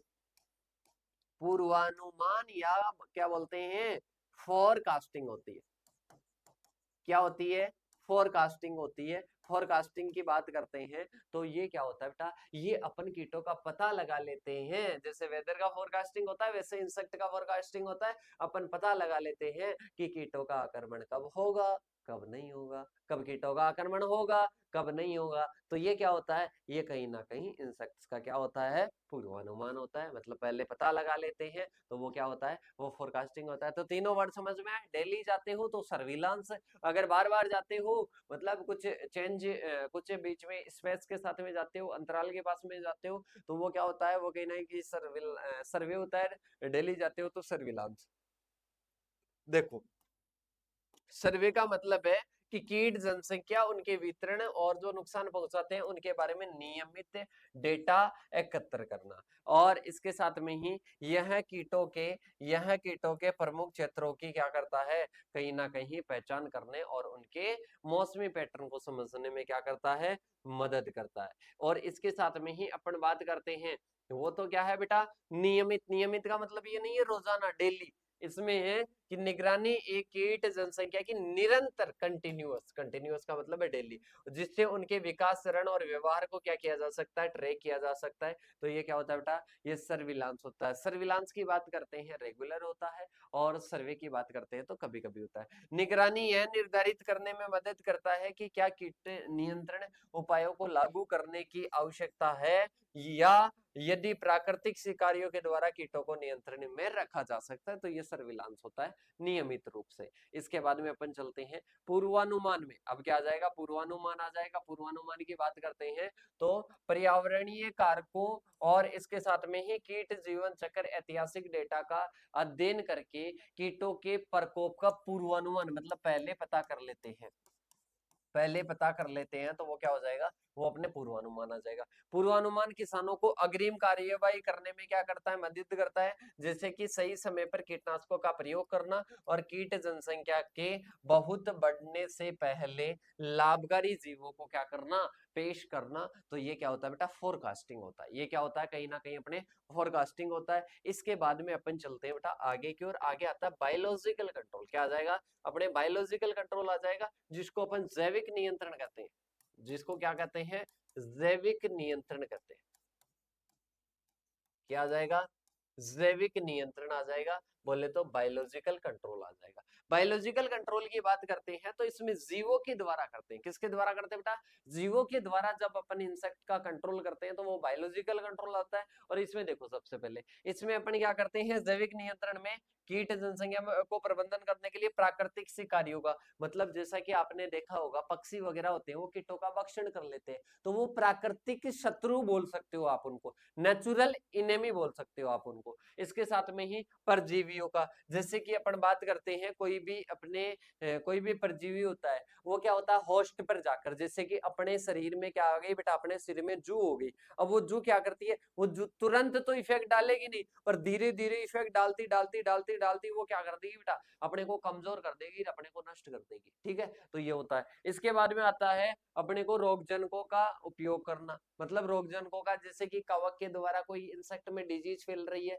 बैक्टीरिया के द्वारा फैल रही है और इसके द्वारा इंसेक्ट की डेथ हो रही है, तो वो क्या है बेटा, वो बायोलॉजिकल कंट्रोल है। क्या है, बायोलॉजिकल कंट्रोल है। इसके बारे में बात करते हैं, यह कीट प्रबंधन के लिए एक पर्यावरण अनुकूल और टिकाऊ दृष्टिकोण है। बेटा आप एक चीज बताओ, कीटों का मैनेजमेंट करना है, इंसेक्ट का कंट्रोल करना है। अब इंसेक्ट का कंट्रोल करने के लिए आप अगर केमिकल का प्रयोग करते हो तो केमिकल का जैसे ही आप लगातार प्रयोग करते रहोगे तो आपकी जो मृदा है वो बंजर हो जाएगी आगे आने वाले दिनों में। तो इसलिए ये टिकाऊ दृष्टिकोण है और पर्यावरण के लिए अनुकूल है। तो ये अपने क्या हो जाएगा, अब आएगी कि टाइप्स ऑफ बायोलॉजिकल कंट्रोल। मतलब बायोलॉजिकल कंट्रोल क्या होता है बेटा, अलग अलग प्रकार के होते हैं। सबसे पहले होता है प्रीडेटर्स। क्या होता है कि सर, पहले होता है प्रीडेटर्स। प्रीडेटर्स किसको बोलेंगे बेटा, बताओ। देखिए प्रीडेटर्स किसको बोलेंगे, प्रीडेटर्स बोलते हैं परभक्षियों को, जो कि दूसरों का क्या कर लेते हैं, दूसरे कीटों का भक्षण कर लेंगे। तो जीवों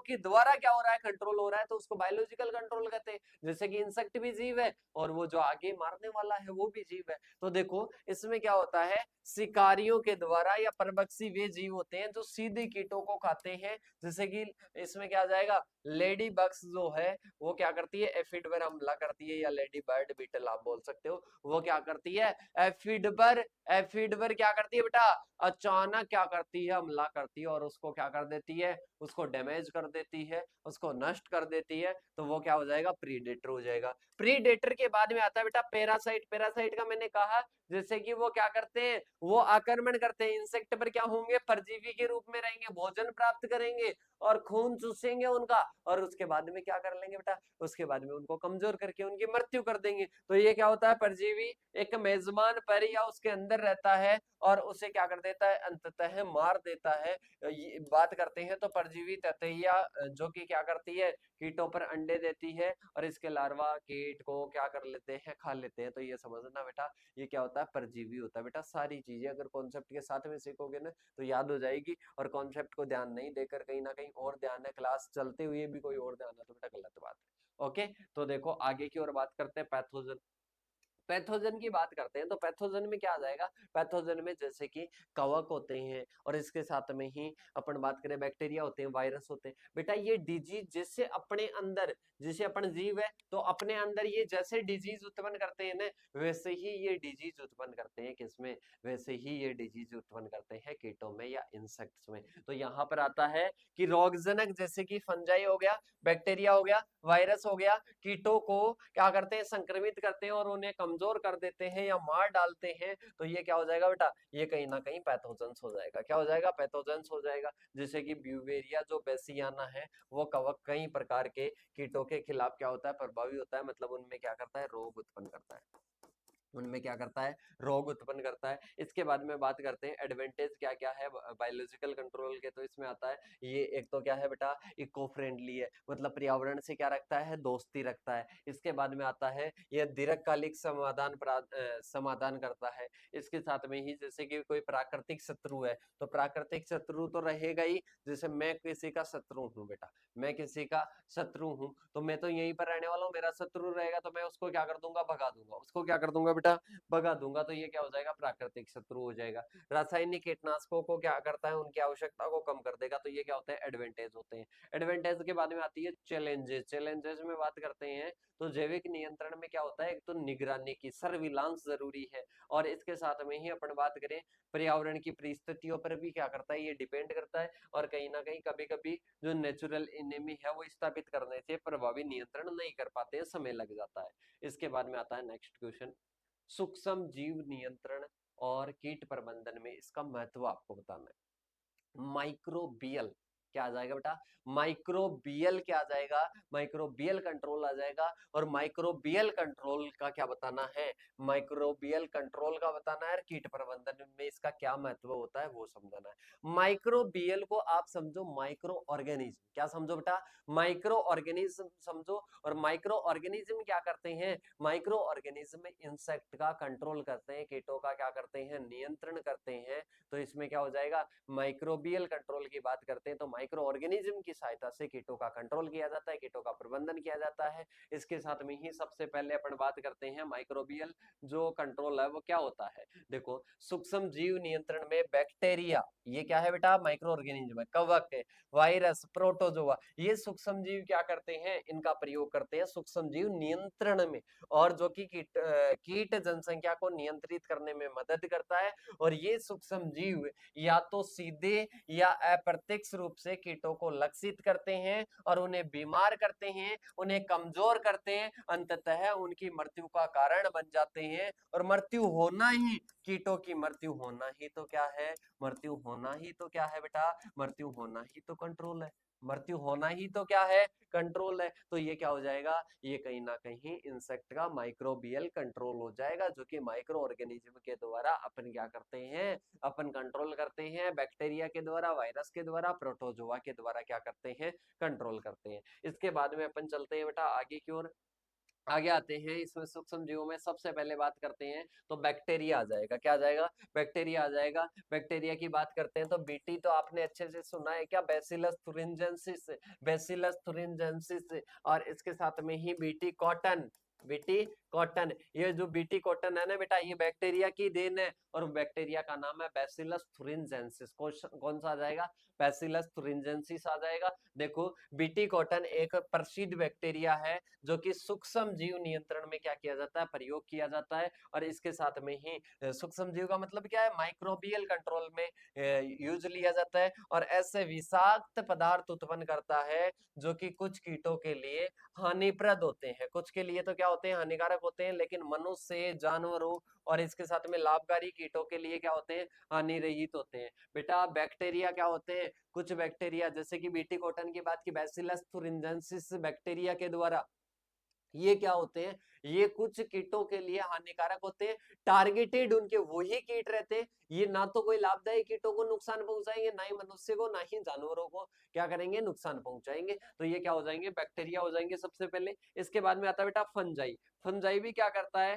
फंजाई भी जैसे कि ब्यूवेरिया बेसियाना आ जाएगा। ठीक है, ये कीटों को कंट्रोल करते हैं और कहीं ना कहीं अपन बात करते हैं तो ये उनको संक्रमित करके उनको क्या कर देते हैं, मार डालते हैं। तो ये क्या हो जाएगा, जैसे कि ब्यूवेरिया बेसियाना, ये मक्खियों, एफिड, बीटल्स, इनके खिलाफ क्या करता है, कार्य करता है। इसके बाद में आ जाएगा बेटा वायरस, क्या आ जाएगा, वायरस आ जाएगा। वायरस की बात करते हैं तो न्यूक्लियर पॉलीहाइड्रो वायरस, बेटा आप जानते हो क्या किस पर है, कौन से होस्ट पर इसको तैयार किया जाता है, अरे पता है क्या, स्पोडोप्टेरा लिटूरा। स्पोडोप्टेरा लिटूरा की सर कहां पर पढ़ा, इंटो 222 अगर आपके हैं तो वहां पर मैंने पढ़ाया था। तो देखिएगा वायरस जैसे कि क्या होता है, न्यूक्लियो पॉलीहाइड्रो वायरस, एनपीवी मुख्य रूप से क्या होता है, कीटों के लिए क्या होता है, हानिकारक होता है। इसको अपन क्या करते हैं, इसको अपन तैयार करते हैं बेटा, इसको अपन तैयार करते हैं विभिन्न प्रोसेस के द्वारा। तो इसकी प्रोसेस मेरे हिसाब से इस कोर्स में नहीं है, इंटो 222 में है जो मैं करवा चुका हूँ। इसके बाद में अपन चलते हैं प्रोटोजोआ।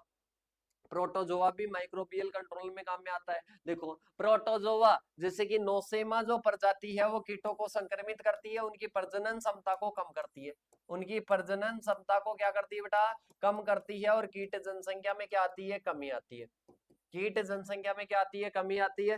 कीट प्रबंधन में सूक्ष्म जीव नियंत्रण का क्या आता है, महत्व। मतलब जो माइक्रो ऑर्गेनिज्म के द्वारा, सूक्ष्म जीवों के द्वारा जब अपन कंट्रोल करते हैं, तो सूक्ष्म जीवों के द्वारा कंट्रोल करते हैं तो उसका क्या महत्व होता है कि सर सबसे पहला महत्व होता है इको फ्रेंडली होता है, इन्वायरमेंट के लिए सेफ होता है। अब इसमें ज्यादा डीपली नहीं जाने की जरूरत है, बस इतना सा याद रखो, पर्यावरण का दोस्त है। अरे बेटा किसी का दोस्त होगा तो उसको नुकसान पहुंचाएगा क्या, नहीं पहुंचाएगा। तो माइक्रोबियल जो कंट्रोल जो टेक्निक है वो कहीं ना कहीं पर्यावरण की दोस्त है। इसके साथ में इको फ्रेंडली है, मतलब इसके लिए सेफ भी है, इको फ्रेंडली भी है। इसके बाद में दूसरा अपने पास में आता है बेटा, दूसरे की अपन बात करते हैं तो sustainable and long term solution आ जाएगा। मतलब सतत और दीर्घकालिक क्या आ जाएगा, समाधान आ जाएगा। मतलब सतत की बात करते हैं तो सस्टेनेबल अपन करते रहते हैं, और लॉन्ग टर्म सॉल्यूशन है माइक्रोबियल कंट्रोल। क्योंकि अब आपको पता है कवक हुआ, जीवाणु हुआ, वो तो वहीं पर रहेंगे, जैसे ही वो आएंगे तो भाई सब रोग उत्पन्न कर देंगे,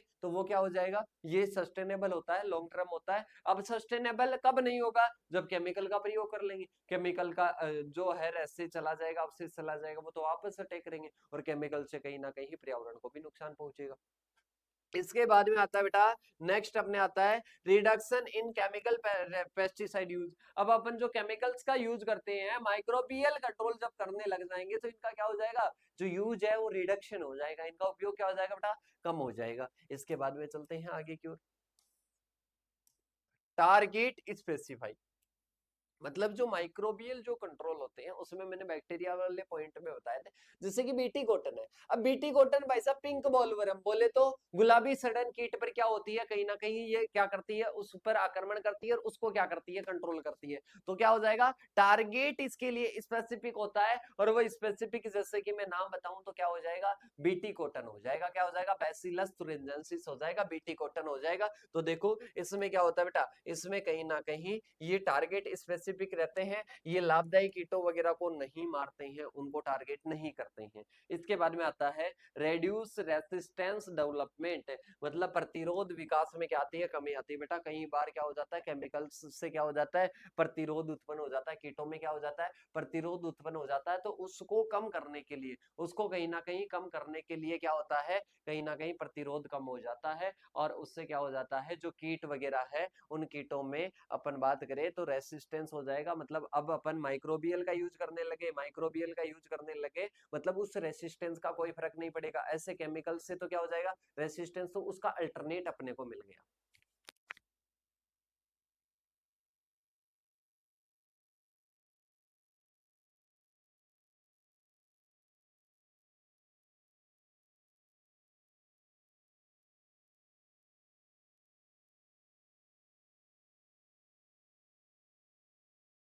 देखो बेटा आगे की ओर चलते हैं तो ये क्या हो जाते हैं, इसके इंपॉर्टेंस हो जाते हैं किसके, माइक्रो बियल जो कंट्रोल होता है उसके। इसके बाद में अपन बात करते हैं आगे की ओर। आगे अपने आता है चैलेंजेस, मतलब माइक्रोबियल कंट्रोल करते हैं तो बेटा इसके लिए क्या क्या चैलेंजेस होते हैं। तो चैलेंजेस में सबसे पहला होता है बेटा limited effectiveness under certain condition, मतलब ये कुछ परिस्थितियों में ही क्या होते हैं, लागू होते हैं। इसके बाद में आते हैं स्लो एक्शन, ये धीमी गति से क्या करते हैं, क्रिया करते हैं तो ये हो जाएंगे। अब इसके बाद में बात करते हैं बेटा बायोरेशनल इंसेक्टिसाइड क्या होते हैं। बायोरेशनल इंसेक्टिसाइड होते हैं और बायोरेशनल को ही क्या कहते हैं, बॉटनिकल वाले कहते हैं। बॉटनिकल और बायोरेशनल आप लगभग वही समझ सकते हो, मतलब ये जीवों के द्वारा होता है उसको क्या कहते हैं, बायोरेशनल कहते हैं। क्या कहते हैं बेटा, बायोरेशनल कहते हैं। तो देखो सबसे पहले बायोरेशनल किसको बोलते हैं, बायोरेशनल कीटनाशी वे पदार्थ होते हैं जो कि प्राकृतिक रूप से उत्पन्न होते हैं, वो जीवों के द्वारा हो चाहे वो पौधों के द्वारा हो। पौधों में तो जीव ही होते हैं, सजीवी तो होते हैं, तो जीवों के द्वारा हो चाहे वो पौधे के द्वारा उत्पन्न हो, चयनात्मक तंत्र के माध्यम से कीट जनसंख्या को क्या करता है, नियंत्रण करता है। और ये कहीं ना कहीं मानव, जानवरों और लाभदायी कीटों के लिए क्या होता है, कहीं ना कहीं रासायनिक कीटनाशकों की तुलना में क्या होते हैं, सुरक्षित होते हैं। इनको बायोरेशनल कहते हैं। और इसके साथ में ही ये पौधों के अर्क हो सकते हैं, सूक्ष्म जीव हो सकते हैं, कुछ भी हो सकते हैं, मतलब बॉटेनिकल भी हो सकते हैं और माइक्रोबियल भी हो सकते हैं। ठीक है, इन दोनों को मिलाकर क्या नाम दे दिया, बायोरेशनल नाम दे दिया। अब इसके टाइप्स की बात करते हैं, कौन कौन से टाइप्स आ जाएंगे। तो टाइप्स में सबसे पहले होता है अपने टाइप्स में बेटा सबसे पहला हो जाएगा जो कि अपने माइक्रोबियल इंसेक्टिसाइड हो जाएगा। क्या हो जाएगा, माइक्रोबियल इंसेक्टिसाइड हो जाएगा। जो माइक्रो ऑर्गेनिज्म होते हैं, जो भी अपन ने बात की, बैक्टीरिया, फंगस, प्रोटोजोआ वगैरह, वो वाला हो जाएगा। फिर आता है प्लांट एक्सट्रैक्ट। प्लांट एक्सट्रैक्ट की बात करते हैं तो जो पौधों से प्राप्त होते हैं, जैसे कि नीम का तेल बताया था और इसके साथ में पायरेथ्रिन बताया था, तो वो सारे क्या होते हैं बेटा, वो प्लांट के एक्सट्रैक्ट होते हैं, उनको भी बायोरेसलन बोलते हैं। इसके बाद में आते हैं अपने आईजीआर, इंसेक्ट ग्रोथ रेगुलेटर होते हैं। क्या होते हैं, इंसेक्ट ग्रोथ रेगुलेटर होते हैं। जैसे कि बात करते हैं मिथोप्रिन वगैरह होते हैं। तो ये क्या होते हैं, कहीं ना कहीं प्राकृतिक होते हैं, प्रकृति के द्वारा मिलते हैं, तो इनको बायो रेशनल कहते हैं, जो कि बॉटनिकल को और इसके साथ में माइक्रोबियल, इन दोनों को मिलाकर आप कह सकते हो। इसके बाद में बायोरेशनल की बात करते हैं, इसके क्या क्या रोल होता है। तो बेटा ये कहीं ना कहीं कीट नियंत्रण में काम में आता है और उसमें इको फ्रेंडली रहता है। मतलब ये कहीं ना कहीं टारगेट जो एक्शन है उसी को करता है, सिलेक्टिविटी के आधार पर करता है कि मेरे को इसको ही नष्ट करना है। इसके बाद में अपने आता है नेक्स्ट, और नेक्स्ट आता है बेटा रेड्यूस रेसिस्टेंस डेवलपमेंट। मतलब ये जो भी अपन ने ऊपर माइक्रोबियल वाले में बात की, इंपॉर्टेंस लगभग वही आएंगे इनमें। ठीक है, तो ये क्या करता है, रेसिस्टेंट डेवलपमेंट में क्या करता है, कमी लाता है। Safer food product, food product को किसी प्रकार का कोई नुकसान नहीं पहुंचाता है, उनको सेफ रखता है। इसके साथ में ही अन्य नियंत्रण विधियों के साथ में क्या करता है, संगतता रखता है। टॉक्सिसिटी वगैरह, इन्वायरमेंट इंपैक्ट को क्या करता है, कम करता है। अब इसके बाद में अपन बात करते हैं आईपीएम को समझाना है, इंटीग्रेटेड पेस्ट मैनेजमेंट को समझाना है, और कीट प्रबंधन में इसकी विभिन्न क्रियाओं को उपयोगिता के आधार पर क्या करना है, समझाना है। आईपीएम, आईपीएम के बारे में बेटा मैंने समझा दिया था, आईपीएम का क्या होता है, शुरू में आईपीएम के बारे में ही समझाया था जनरल इंट्रोडक्शन में। और जो भी साथी शुरू से क्लास को नहीं देखते हैं, कहीं ना कहीं स्पीड बढ़ाकर देखते हैं, बेटा बहुत नुकसान होगा। बाद में आप सोचोगे कि सर ये आईपीएम के बारे में हमारे को कोई समझाने वाला नहीं है। मैंने कई बार, जब मैं बीएससी एग्रीकल्चर में था, कई बार मैंने सर्च किया आईपीएम क्या होता है, आईपीएम, तो बेटा किसी को पता ही नहीं, बताता ही नहीं है। मतलब पता होता है वो सामने नहीं आते हैं, वो कहीं ना कहीं पढ़ाते नहीं है, और जिनको नहीं पता होता वो समझाते हैं, और वो कहीं ना कहीं ऐसे ही बता देंगे, बस ये आईपीएम है, ये आईपीएम पढ़कर सुना देंगे। अब उससे हमारे को क्या पता चलेगा आईपीएम क्या है, हमारे को तो कोई जनरल बताए, क्योंकि एग्रीकल्चर है, एग्रीकल्चर खेती का सब्जेक्ट है। अगर उसको ही समझाकर नहीं पढ़ाया गया, फिर तो कौन सी सब्जेक्ट को पढ़ा देंगे। अरे बेटा जब एग्रीकल्चर को जब समझाकर नहीं पढ़ा सकते, तो फिर कौन सी सब्जेक्ट को पढ़ा सकते बेटा।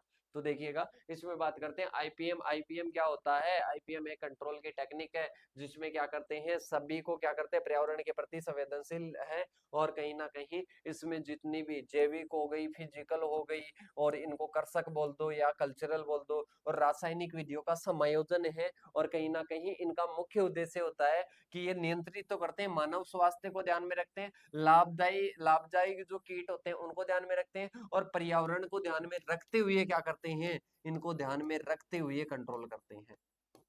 रखते हुए क्या करते हैं, कंट्रोल करते हैं। तो ये क्या हो जाएगा बेटा, ये कहीं ना कहीं अपने क्या हो जाएगा, ये अपने आईपीएम हो जाएगा। क्या हो जाएगा बेटा, ये अपने आईपीएम हो जाएगा। इसके बाद में अपन चलते हैं आगे की ओर, और आगे अपने आता है फिजिकल कंट्रोल। सबसे पहला कौन सा आ जाएगा बेटा, फिजिकल कंट्रोल आ जाएगा। और फिजिकल कंट्रोल की अपन बात करते हैं, तो फिजिकल में सबसे पहले देखते हैं कि भौतिक जो नियंत्रण विधियां होती है उनमें क्या क्या होता है। अपन बात करते हैं भौतिक में, अपन बात करते हैं जैसे कि अपन ने कोई भी, जैसे उसको कोई जाल वगैरह का यूज ले लिया, ट्रेप वगैरह वगैरह का यूज ले लिया, ठीक है, तो वो किस में आते हैं, वो कहीं ना कहीं फिजिकल में ही आते हैं। इसके साथ में ही अपन ने हाथ से उखाड़ कर फेंक दिया, वो भी किस में आएंगे, फिजिकल में ही आएंगे। तो देखो सबसे पहले बात करते हैं कौन कौन सी क्रियाएं होती है। पहला अवरोध या स्क्रीन, मतलब अपन बात करते हैं कोई जाल वगैरह, कोई जाल या बाड़ वगैरह, वो अपन ने यूज कर दी, खेत के चारों ओर जहां से प्रवेश करता है वहां पर जाल लगा दिया, वहां पर कोई स्क्रीन लगा दी, तो वो क्या होता है, फिजिकल होता है। इसके बाद में बात करते हैं ट्रैप, ट्रैप की बात करते हैं।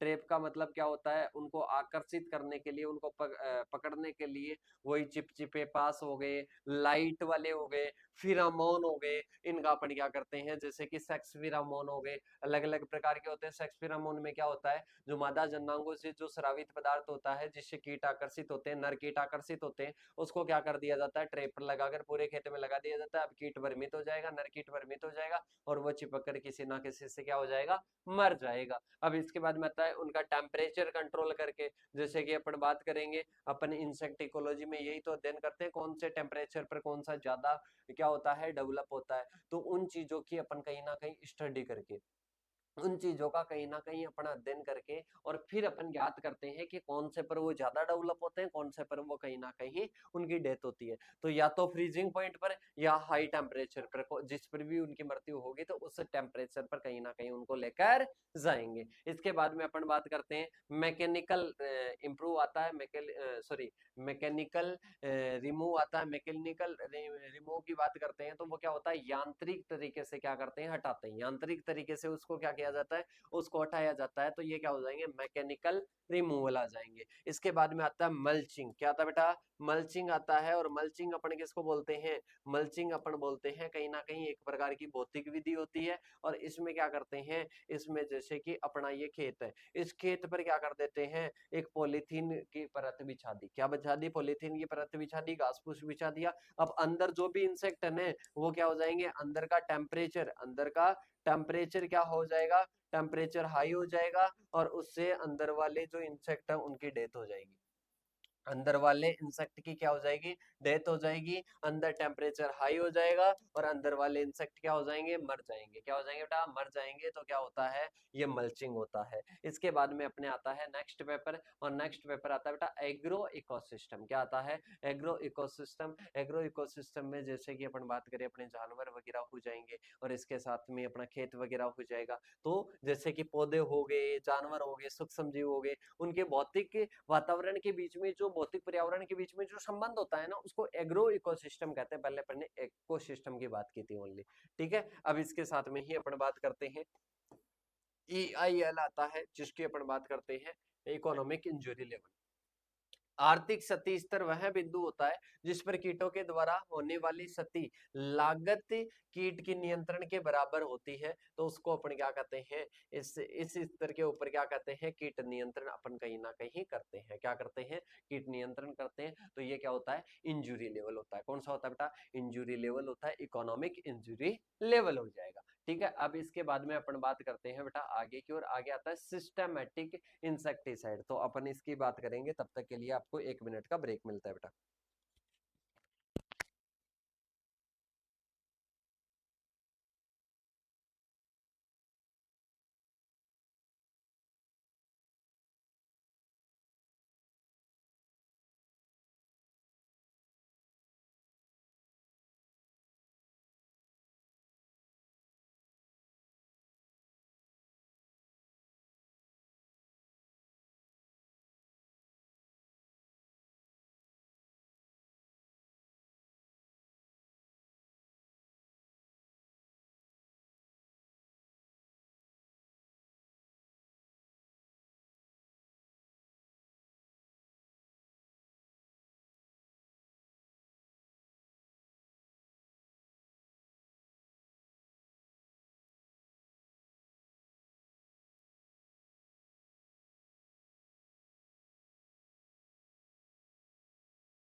देखो बेटा आगे की ओर चलते हैं और आगे अपने पास में आता है सिस्टमैटिक इंसेक्टिसाइड। क्या आता है बेटा? सिस्टमैटिक इंसेक्टिसाइड आता है।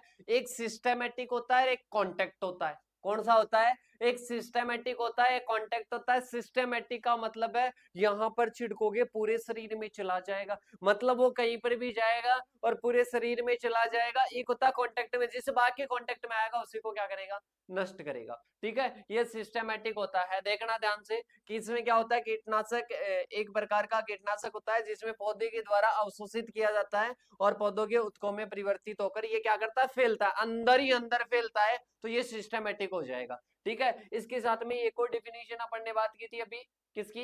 ईटीएल की। इसके पहले कौन सी बात की थी बेटा? ईटीएल की। ईटीएल में शॉर्ट में याद रखना कि इसमें जो मैंने 500 रुपए का एग्जांपल दिया था कि 500 मतलब अपन बात करें कीटों का नुकसान भी 500 रुपए का हो रहा है और इसके साथ में इसमें लागत भी 500 रुपए आ रही है, मतलब इन दोनों को अपन बराबर रहता है। यहाँ पर आप कंट्रोल करो या मत करो कोई दिक्कत नहीं है।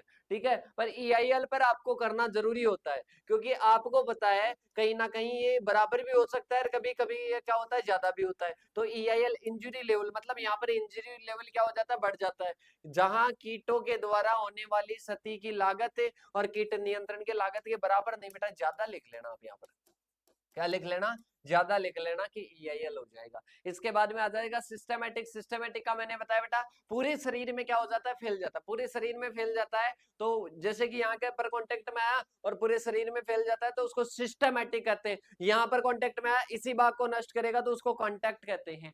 ठीक है, अब इसके बाद में देखो फूड चेन आती है। एक क्या आती है बेटा? फूड चेन आती है, फूड वेब आती है। फूड चेन मिलाकर क्या बनाती है? कहीं ना कहीं फूड वेब बनाती है। फूड चेन आपस में मिलकर खाद्य जो चेन है, खाद्य जो श्रृंखला है, वो आपस में मिलकर क्या बनाती है? खाद्य जाल बनाती है, बोले तो फूड वेब बनाती है। तो देखिएगा इसमें क्या होता है, खाद्य श्रृंखला एक रैखिक अनुक्रम है और जिसमें जिसमें क्या होता है, प्रत्येक जीव एक दूसरे के जीव के द्वारा क्या करते हैं? खाते हैं। जैसे कि अपन बात करें, जो कुत्ता है, कुत्ता बिल्ली को खाता है, इस प्रकार से क्या होता है, आपस में एक कनेक्शन बना हुआ रहता है, उसको अपन खाद्य श्रृंखला कहते हैं। इसमें शाकाहारी, मांसाहारी और अपघटक तक ये क्या करता है? पहुंचता है, उत्पादक से शुरू होकर। अब इसके बाद में आता है एक्रिडी। मतलब बात करें तो एक्रिडी में क्या होता है? वरुथी नाशक होते हैं। ये वरुथी नाशक ऐसे रासायनिक पदार्थ है जो कि किसको, जो कि अपने माइट्स और टिक्स को मारने के लिए प्रयोग करते हैं, तो वो क्या हो जाएगा बेटा? एक्रिडी हो जाएगा। बात करें तो वरुथी नाशक हो जाएगा। इसके बाद में अपन बात करते हैं नेक्स्ट, पैरासिटोइड और इसके साथ में ही प्रीडेटर्स में क्या अंतर होता है? एक तो क्या होता है बेटा? परजीव्याप होते हैं। क्या होते हैं? परजीव्याप होते हैं, मतलब जो अंड परजीव्याप होते हैं जो कि अंडे देते हैं दूसरे कीटों पर, उनको अपन पैरासिटोइड कहते हैं। एक आता है प्रीडेटर्स, परजीवी जो कि अपने जीवन चक्र को पूरा करने के लिए एक मेजबान पर क्या रहते हैं? निर्भर रहते हैं। ये मेजबान पर निर्भर रहते हैं और जीव जो कि भोजन के लिए अन्य जीवों पर शिकार करता है और उनको मार कर क्या करता है? उनको खाता है। ठीक है, मतलब उनको शिकार करता है, उनको प्रीडेटर्स बोलते हैं, भक्षण करता है। प्रोजीव्याव अपने विकास के दौरान मेजबान पर जीवित रहता है, अंत में मेजबान को क्या कर देता है? मार डालता है। और परभक्षियों को अपना जीवन चक्र पूरा करने के लिए मेजबान की आवश्यकता नहीं होती है, वे शिकार करते हैं ओनली, उसका क्या करते हैं? शिकार करते हैं, उस पर निर्भर नहीं रहते हैं, उसको शिकार करके खा जाएंगे और फिर दूसरा ढूंढ लेंगे और दूसरे को खा जाएंगे, जैसे कि आपने पक्षी वगैरह देखे होंगे जो कीटों का भक्षण करते हैं। इसके बाद में आता है बेटा नेक्स्ट, परोजीव्याप के विकास की प्रक्रिया में आमतौर पर मेजबान की क्या हो जाती है? मृत्यु हो जाती है। और इसके साथ में ही अपन बात करते हैं परभक्षी द्वारा शिकार को क्या किया जाता है? मारा जाता है और खा लिया जाता है। ठीक है, ये आपको 4-5 क्या रखने बेटा? एग्जाम्पल याद रखने। इसके बाद में आता है की पेस्ट और मेजर पेस्ट। की पेस्ट और मेजर पेस्ट आता है कि सर की पेस्ट और मेजर पेस्ट में क्या अंतर होता है? देखना बेटा, की पेस्ट और मेजर पेस्ट में यह एक ऐसा नासी जीव है जो कि क्या करता है? फसल उत्पादन और अर्थव्यवस्था पर क्या होता है? महत्वपूर्ण प्रभाव डालता है। मतलब ये क्या करता है? नासी जीव होता है जो कि फसल उत्पादन और अर्थव्यवस्था पर महत्वपूर्ण प्रभाव डालता है और यह एक ऐसा नासी जीव होता है जो कि मध्यम क्षति पहुंचाता है लेकिन अर्थव्यवस्था पर क्या होता है? महत्वपूर्ण प्रभाव नहीं डालता है। मतलब ये क्या करता है? फसल उत्पादन और अर्थव्यवस्था पर प्रभाव डालेगा और ये क्या करेगा? मध्यम क्षति पहुंचाएगा, लेकिन इन दोनों पर क्या नहीं करता है? कहीं ना कहीं प्रभाव नहीं डालता है। इसके लिए निरंतर निगरानी और नियंत्रण की आवश्यकता होती है और और इसके लिए कहीं ना कहीं कम और आवृत्ति में निगरानी और नियंत्रण की आवश्यकता होती है। नियंत्रण की कम आवश्यकता होती है, इसके लिए क्या होती है, ज्यादा आवश्यक होती है। ठीक है, ये की पेस्ट होते हैं और वो क्या होते हैं बेटा, मेजर होते हैं। इसके साथ में ही अपन बात करते हैं आगे की ओर। इसके साथ में बात करते हैं, ये फसलों को गंभीर क्षति पहुंचाते हैं, तो कभी कभी क्या करते हैं, महत्वपूर्ण उपज की हानि भी करते हैं। इसके साथ में ही प्रमुख नाशीजीवी के द्वारा नुकसान से क्या होता है, कम गंभीर होता है। इसकी कंपेयर में इसमें क्या होता है, कहीं ना कहीं कम गंभीर होता है। की पेस्ट हो गया, मेजर पेस्ट हो गया। इसके साथ में ही अपन चलते हैं बेटा आगे की ओर। आगे अपने आता है एकीकृत जो नाशीजीव प्रबंधन है, इसके बारे में बताइएगा, इसके कॉन्सेप्ट के बारे में बताइएगा। तो ये तो अपन ने पहले ही पढ़ लिया, आईपीएम के बारे में पढ़ लिया, इसके कॉन्सेप्ट के बारे में पढ़ लिया, तो इसको अपन स्किप करते हैं। इसके बाद में आता है अपने define the describe the mechanism of host plant resistance. तो इनके प्रति रेसिस्टेंस दो प्रकार का होता है। अरे देखा था क्या, एक तो क्या होता है, एक तो कहीं ना कहीं वो होता है मतलब इंड्यूस्ड, और एक क्या आता है, नेचुरली आ जाता है, जैसे कि पत्तियां कठोर है, वो सारी चीजें हो जाएगी। ठीक है, तो वो अपन ने पहले वाले पेपर में बात कर ली, तो वो भी क्या हो जाएगा, कंप्लीट हो जाएगा। फिजिकल वगैरह ये सारे मैंने बताए थे आपको। इसके बाद में अपन चलते हैं आगे की ओर। Define the ecology and biological जो फैक्टर्स होते हैं, मतलब जो बायोटिक फैक्टर्स होते हैं उनके बारे में। तो मैंने इकोलॉजी की डेफिनेशन भी बता दी, बायोटिक जो फैक्टर्स होते हैं, बायोटिक फैक्टर्स के बारे में भी बात कर ली है, जैसे कि अपघटन करता आ जाएंगे, और इसके साथ में ही प्रोड्यूसर वगैरह आ जाएंगे। देखना भी इसमें क्या हो जाएंगे बेटा, जैसे कि अपन बात करते हैं, प्रोड्यूसर वगैरह आ जाएंगे, कंज्यूमर आ जाएंगे, उपभोक्ता आ जाएंगे, और इसके साथ में ही डिकम्पोजर्स जिसको अपघटक मैंने बताया, तो वो सारे आ जाएंगे। फिर आते हैं फिरामोन को परिभाषित करना है, और नाशीजीव प्रबंधन में काम में आने वाले फिरामोन्स के बारे में बताना है। अब फिरामोन समझ लो बेटा, फिरामोन क्या होता है। फिरामोन कहीं ना कहीं एक रासायनिक पदार्थ होता है। क्या होता है, रासायनिक पदार्थ होता है, जो कि जानवरों और विशेष रूप से कीटों के द्वारा उत्पन्न और रिलीज किए जाते हैं, ताकि वे अपनी प्रजाति के अन्य सदस्यों के साथ में क्या कर सके, संवाद कर सके। और ये रासायनिक पदार्थ व्यक्तियों के व्यवहार, शारीरिक क्रियावली को क्या करता है, कहीं ना कहीं प्रभावित करता है। ये रासायनिक जो प्रभाव होता है, ये जो पदार्थ होता है, ये कीटों के द्वारा ही उत्पन्न होता है, कीटों के द्वारा ही प्रोड्यूस होता है ये फिरोमोन, और ये कीटों के कंट्रोल के लिए अपन यूज में लेते हैं। तो देखो इसमें अलग अलग होते हैं। पहला होता है सेक्स फिरोमोन। सेक्स फिरोमोन क्या होता है, जो मादा वाले जो कीट होते हैं, मादा कीट क्या करते हैं, उनके जन्नांगों से एक ऐसा पदार्थ निकलता है, उस पदार्थ को फिर एक ट्रेप पर लगा देते हैं। उस ट्रेप को क्या कर देते हैं, खेत में जगह जगह पर लगा दिया। अब नर कीट आकर्षित हो जाएंगे, और जैसे ही आकर्षित होंगे तो वैसा वो क्या कर लेंगे, उनको नष्ट कर देंगे। इसके साथ में ही अपन बात करते हैं, नेक्स्ट अपने आता है एग्रीगेशन। एग्रीगेशन की बात करते हैं, तो इसमें क्या होता है, एक ही प्रजाति के जो इंडिविजुअल व्यक्तिगत जो होते हैं, उनको किसी स्थान पर आकर्षित करते हैं, और उनको क्या करते हैं, नष्ट करने में सहायक होता है। इसके साथ में ही जैसे कि अपन जो लाइट वाला कर लेते हैं ना, लाइट वाले की बात करते हैं, लाइट ट्रेप अपन ने कर लिया, तो लाइट ट्रेप पर क्या होंगे, लाइट ट्रेप ऊपर होगा, लाइट से टकराएंगे, टकराकर नीचे केरोसिन ऑयल और जो अपना जल होता है उसमें क्या होता है, एक उसका 95:5 का क्या होता है, गोल होता है, उस गोल में गिरते ही वो क्या हो जाते हैं, नष्ट हो जाते हैं। फिर आते हैं अलार्म। अलार्म की बात करते हैं, तो व्यक्तिगत को खतरे का संकेत देने के लिए किया जाता है। जब कोई शिकारी या खतरा पास होता है, तो कीट सतर्कता फिरामोन छोड़कर दूसरों को चेतावनी देते हैं और रक्षात्मक व्यवहार उत्पन्न करते हैं।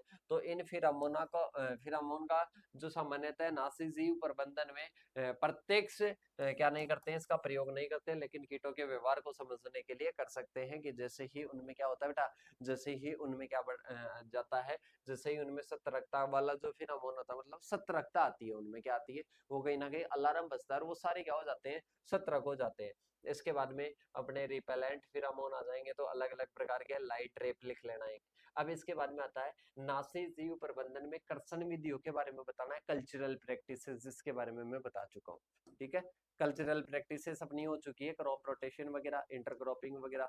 ठीक है, तो इसको अपन क्या करते हैं, स्किप करते हैं। साफ सफाई वगैरह रखो, रेसिस्टेंट वेराइटीज, ट्रेप क्रॉपिंग वगैरह लगाओ।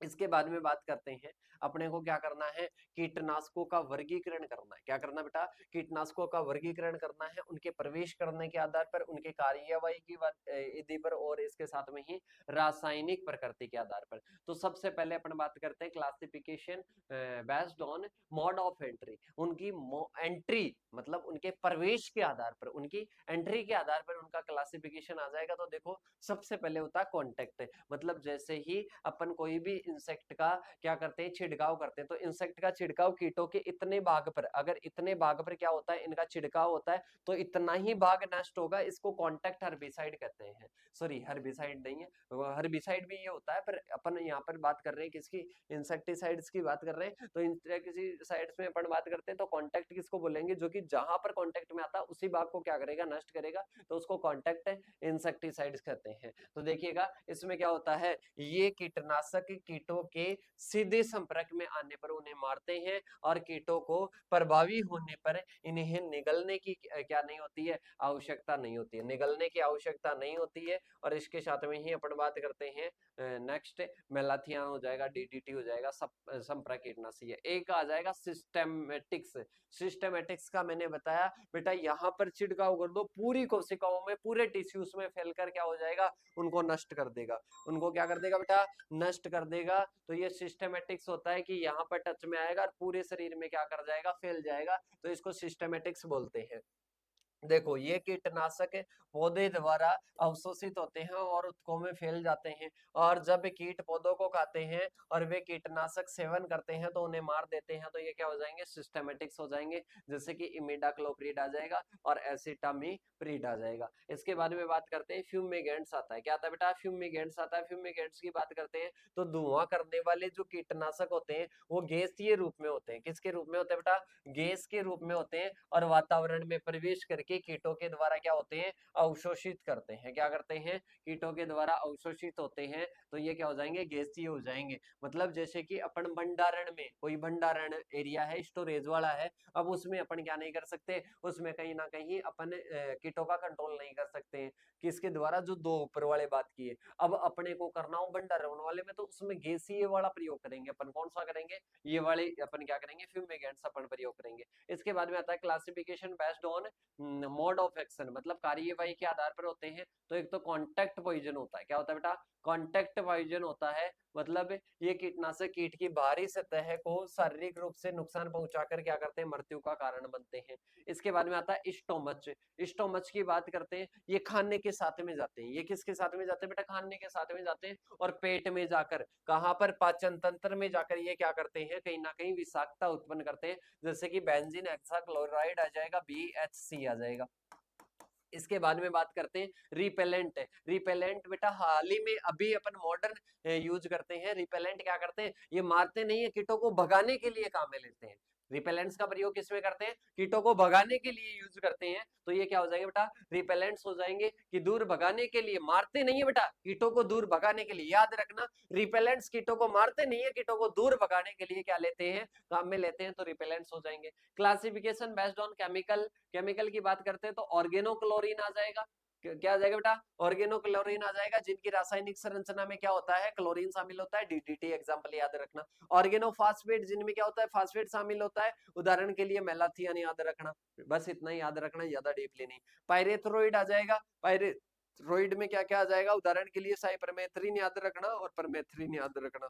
इसके बाद में आता है निकोटी क्या आ जाएगा बेटा, नियोनी कॉटिनॉइड्स आ जाएगा। इसमें बात करते हैं तो ये क्या आ जाएगा, इसमें ऑर्गेनिक है, और इसके साथ में ही बात करते हैं तो इमिडाक्लोप्रिड, और क्या आ जाएगा, ये अपने थाइमेटॉक्सम आ जाएगा। तो ये क्या है बेटा, ये कहीं ना कहीं आपके इंसेक्टिसाइड है, केमिकल बेस्ड पर। किस पर है, केमिकल बेस्ड पर है। इसके बाद में आता है माइक्रोबियल, जो अपने कंट्रोल होता है। तो माइक्रोबियल कंट्रोल के बारे में तो अपन बात कर चुके हैं, जो अपने बैक्टीरिया होता है, कवक होता है, इनके बारे में अपन ने बात कर ली है। तो इसको अपन क्या करते हैं बेटा, स्किप करते हैं। इसके साथ में ही अपन इंपॉर्टेंस की भी बात कर ली है। ठीक है, इंपॉर्टेंस भी हो चुका है। इंपॉर्टेंस के बाद में आता है डिफाइन द लीगल कंट्रोल, मतलब अपने को लीगल कंट्रोल की बात करनी है इंसेक्ट की, और इसके साथ में legislative measures of pest control. तो देखो सबसे पहले लीगल कंट्रोल क्या होता है? कानूनी नियंत्रण का मतलब होता है कानूनों और नियमों का है जिसका सरकार के द्वारा लागू किया जाता है ताकि हानिकारक कीट प्रवेश, प्रसार और स्थापन को रोका जा सके और देश भर में उचित कीट नियंत्रण प्रथाओं को क्या कर सके, सुनिश्चित कर सके। तो इसमें क्या हो जाएगा? लेजिस्लेटिव मेजर हो जाएगा, जिसमें डीपा एक्ट है, डिस्ट्रक्टिव इंसेक्ट पेस्ट एक्ट आ जाएगा, जिसकी बात करते हैं 1914 में ये बना था। और भारत में अधिनियम, यह अधिनियम भारत में विदेशी और विनाशकारी जो कीटों के प्रवेश करने और जो प्रसार है उसको रोकने के लिए कहीं ना कहीं ये एक्ट है। इसके बाद में आता है प्लांट क्वारंटाइन 2003 वाला है। ये क्या करता है? ये बोलता है बेटा बाहर से कोई भी आप आयात करो ना तो उसमें देखो कि उसमें कीट वगैरह तो नहीं है, पहले उसको क्वारंटाइन करो उसके बाद में लेकर आओ। तो इससे भी क्या होता है, पेस्ट का क्या होता है, कंट्रोल होता है। इंसेक्टिसाइड एक्ट 1968 कहता है कि आप कोई भी परिवहन वगैरह करते हो, कोई भी बिक्री करते हो, कोई भी निर्माण करते हो, इसके साथ में ही डिस्ट्रीब्यूशन करते हो, तो इसके पहले कहीं ना कहीं आपको रजिस्टर्ड होना चाहिए, कहीं ना कहीं आपको पता होना चाहिए कि इसमें इंसेक्ट नहीं है। ठीक है, क्योंकि वो एक स्थान से दूसरे स्थान पर जाते हैं। फिर फर्टिलाइजर कंट्रोल ऑर्डर 1985 आ जाएगा। हालांकि यह मुख्य रूप से उर्वरकों के लिए होता है, पर जैव कीटनाशकों का भी उपयोग को क्या करता है, नियंत्रित करता है। इन्वायरमेंट प्रोटेक्शन एक्ट 1986 आ जाएगा, जिनमें क्या है, खतरनाक पदार्थ और कीटनाशक भी शामिल है, इनके नियंत्रण में पर्यावरण के लिए सुरक्षित रहे। तो ये क्या हो जाएंगे बेटा, लीगल कंट्रोल आ जाएंगे। इसके साथ में ही अपने इनके इंपॉर्टेंस की बात करते हैं तो विदेशी जो कीट होते हैं ना, विदेशी कीटों का आयात कहीं ना कहीं इसके माध्यम से क्या हो सकता है, रुक सकता है। और इसके साथ में सुरक्षित कीटनाशकों का प्रयोग करे इसके लिए सुनिश्चित करता है। और इसके साथ में जो साइंटिफिक पेस्ट कंट्रोल है उसको कहीं ना कहीं प्रमोट करता है। इसके साथ में ही सतत कृषि को क्या कर देता है, ये कहीं ना कहीं महत्व देता है। तो बेटा इन नंबरों पर आपको क्या करना, आपका नाम वगैरह, कॉलेज का नाम वगैरह, वो सारी चीजें इन्फॉर्मेशन आपको क्या करनी है, शेयर करनी है। और इसके साथ में आज अपने एंटो 221, ऐसे मान लो कि छोटा ही सिलेबस है, एंटो 221 में छोटा ही सिलेबस है, इसलिए अपनी कम ही समय में ओल्ड पेपर इसके क्या होते हैं, कंप्लीट होते हैं। और इसके साथ में ही ये क्या होता है बेटा, कंप्लीट होता है। और इसके साथ में सर आ रहे हैं, बात कर रहे हैं आपसे। सर रैंक तो करवा दिया आपने। बिल्कुल सर। तो नेक्स्ट पेपर लेके आने का प्लान है या नहीं है? सर वो तो ये चाहेंगे तो कमेंट ही नहीं करते आपकी वीडियोस पर सर। बिल्कुल कर देंगे सर, उसमें क्या कितना लगता है कि आपको ये कमेंट करेंगे आगे के नेक्स्ट पेपर के लिए? कितना विश्वास है आप लोगों को इन पर? आप बताना अपने कि मुझे इतना विश्वास है। ये कॉल तो सारे दिन करते रहते हैं बस। बिल्कुल हाँ, आप बता दो कि ये कितना प्यार दिखाएंगे इस वीडियो पर। ये बता दो आप, कितने लाइक आ जाएंगे, कितने कमेंट और कितने नए सब्सक्राइबर आएंगे, इतना बता दो बस। सर, इतना मैं कह सकता हूँ, अगर इस पॉइंट पर कोई भी, जितने भी बच्चे जुड़ रखे हैं ना, सारे के सारे दो दो तो कमेंट करेंगे, ठीक उनको है। जैसे रियलिटी लगती है। मैं ये नहीं कहूंगा कि आप बढ़िया कमेंट करो, कैसे करो, नहीं बढ़िया, तो जैसा उनको आपकी लगता है। रेटिंग हमेशा पॉजिटिव रही है। लड़कों के बीच में हमेशा, बॉयज के बीच में, गर्ल्स के बीच में हमेशा पढ़ाने का तरीका आपका यूनिक रहा है। ये तो पसंद करते हैं आपको। लेकिन इनमें से कुछ क्या करते हैं कि यार सब्सक्राइब क्यों करूंगा यार, मैं सर को देख के चला जाऊंगा। व्यूज आते हैं बढ़िया, सब्सक्राइबर आते हैं कम, ऐसा क्यों करते हैं ये बता दो बस। सर ये तो है, ये तो मेरे को भी समझ में नहीं आता कि जैसे 10,000 बच्चे देख लेते हैं और 10,000 में से ओनली सब्सक्राइबर की बात करूं तो 1,000 बच्चे, मतलब समझाने का जो तरीका है वो मैं सेम रखता हूँ, ठीक है। सभी को सेम समझाता हूँ, इसके ठीक है। बाद में भी ये वेरिएशन क्यों रखते हैं, मेरे को खुद को नहीं अब पता। देखो मुझे तो पता है अब ये कितना आपको पसंद करते हैं, वो कमेंट कर देंगे। नेक्स्ट क्लास इनको जरूरत है या नहीं है वो बता देंगे। साथ ही कमेंट वगैरह कर देंगे, लाइक कर ही देंगे। अगर मेरे को लगेगा कि रेस्पॉन्स नहीं है तो आप वीडियो। चलो सर, एक काम करते हैं, इनको मैं ओल्ड पेपर के लिए तो वादा कर चुका हूँ कि कहीं ना कहीं ओल्ड पेपर तो दूंगा, ये सब्सक्राइबर करें या नहीं करें, पर ये सब्सक्राइबर अगर करेंगे तो इनके लिए एक तो वन शॉट में फ्री में देने वाला हूँ सभी को। ठीक है। ठीक है, उसमें पूरी जी जान लगा देंगे। ओके। और इसके साथ में गेस्ट पेपर दे देंगे प्रत्येक यूनिवर्सिटी को। लेकिन ये रेस्पॉन्स देंगे तभी दे पाएंगे, वरना आप कोई क्लासेस नहीं डालेंगे। आप रिकॉर्ड कर देना, अपलोड नहीं करवाऊंगा। ओल्ड पेपर की कर देंगे, और बाकी तो फिर बेटा आपको सपोर्ट करना है, उसके बाद में ये सारी चीजें क्योंकि आपके लिए आने वाली दुनिया देखती है जब वीडियोस को, तो लगना चाहिए कि वीडियो से हेल्प हो रही है। मान लो कि आपके घर पे किसी ने वीडियो देखी, आपकी रिश्तेदारी में किसी ने देखी कि कमलेश जी अपने पढ़ा रहे हैं, वहां पर क्या पढ़ा रहे हैं बच्चों को। बच्चों को कितना पसंद है इनका कंटेंट, देख तो ले एक बार इनकी पॉजिटिव रेस्पॉन्स है, नेगेटिव, वो कमेंट्स देखेंगे कल आप। मैं तो कल देख रहा था सर, अपने यूट्यूब पर लगभग 20 लाख स्टूडेंट्स आ चुके हैं। हाँ, पहले 14 साढ़े 14 लाख थे। अब 20 लाख के समथिंग ऑडियंस आके जा चुकी है, गई कहाँ पता नहीं। ये है। तो सर अब कर देंगे ये मेरे हिसाब से इस अब क्लास में। आपको कितना विश्वास है वो दिखा देंगे। मेरी वाली ऑडियंस तो हमेशा मेरे लिए तैयार है। अब आप वाली ऑडियंस है ना, आपके लिए कितना तैयार है, आप ये कुछ बता दें। कहना चाहो इनको और कह सकते हो बस। तो बेटा देखो, अब मैं तो कुछ भी नहीं बोलूंगा, मेरा तो काम है पढ़ाने का और इसके साथ में समझाने का, उसमें मैं 100% कर सकता हूँ। ये काम आपका है तो इसको आपको करना है, और सर ने बता ही दिया। ओके, तो मिलते हैं नेक्स्ट सेशन के साथ में, तब तक के लिए जय जवान जय किसान साथियों।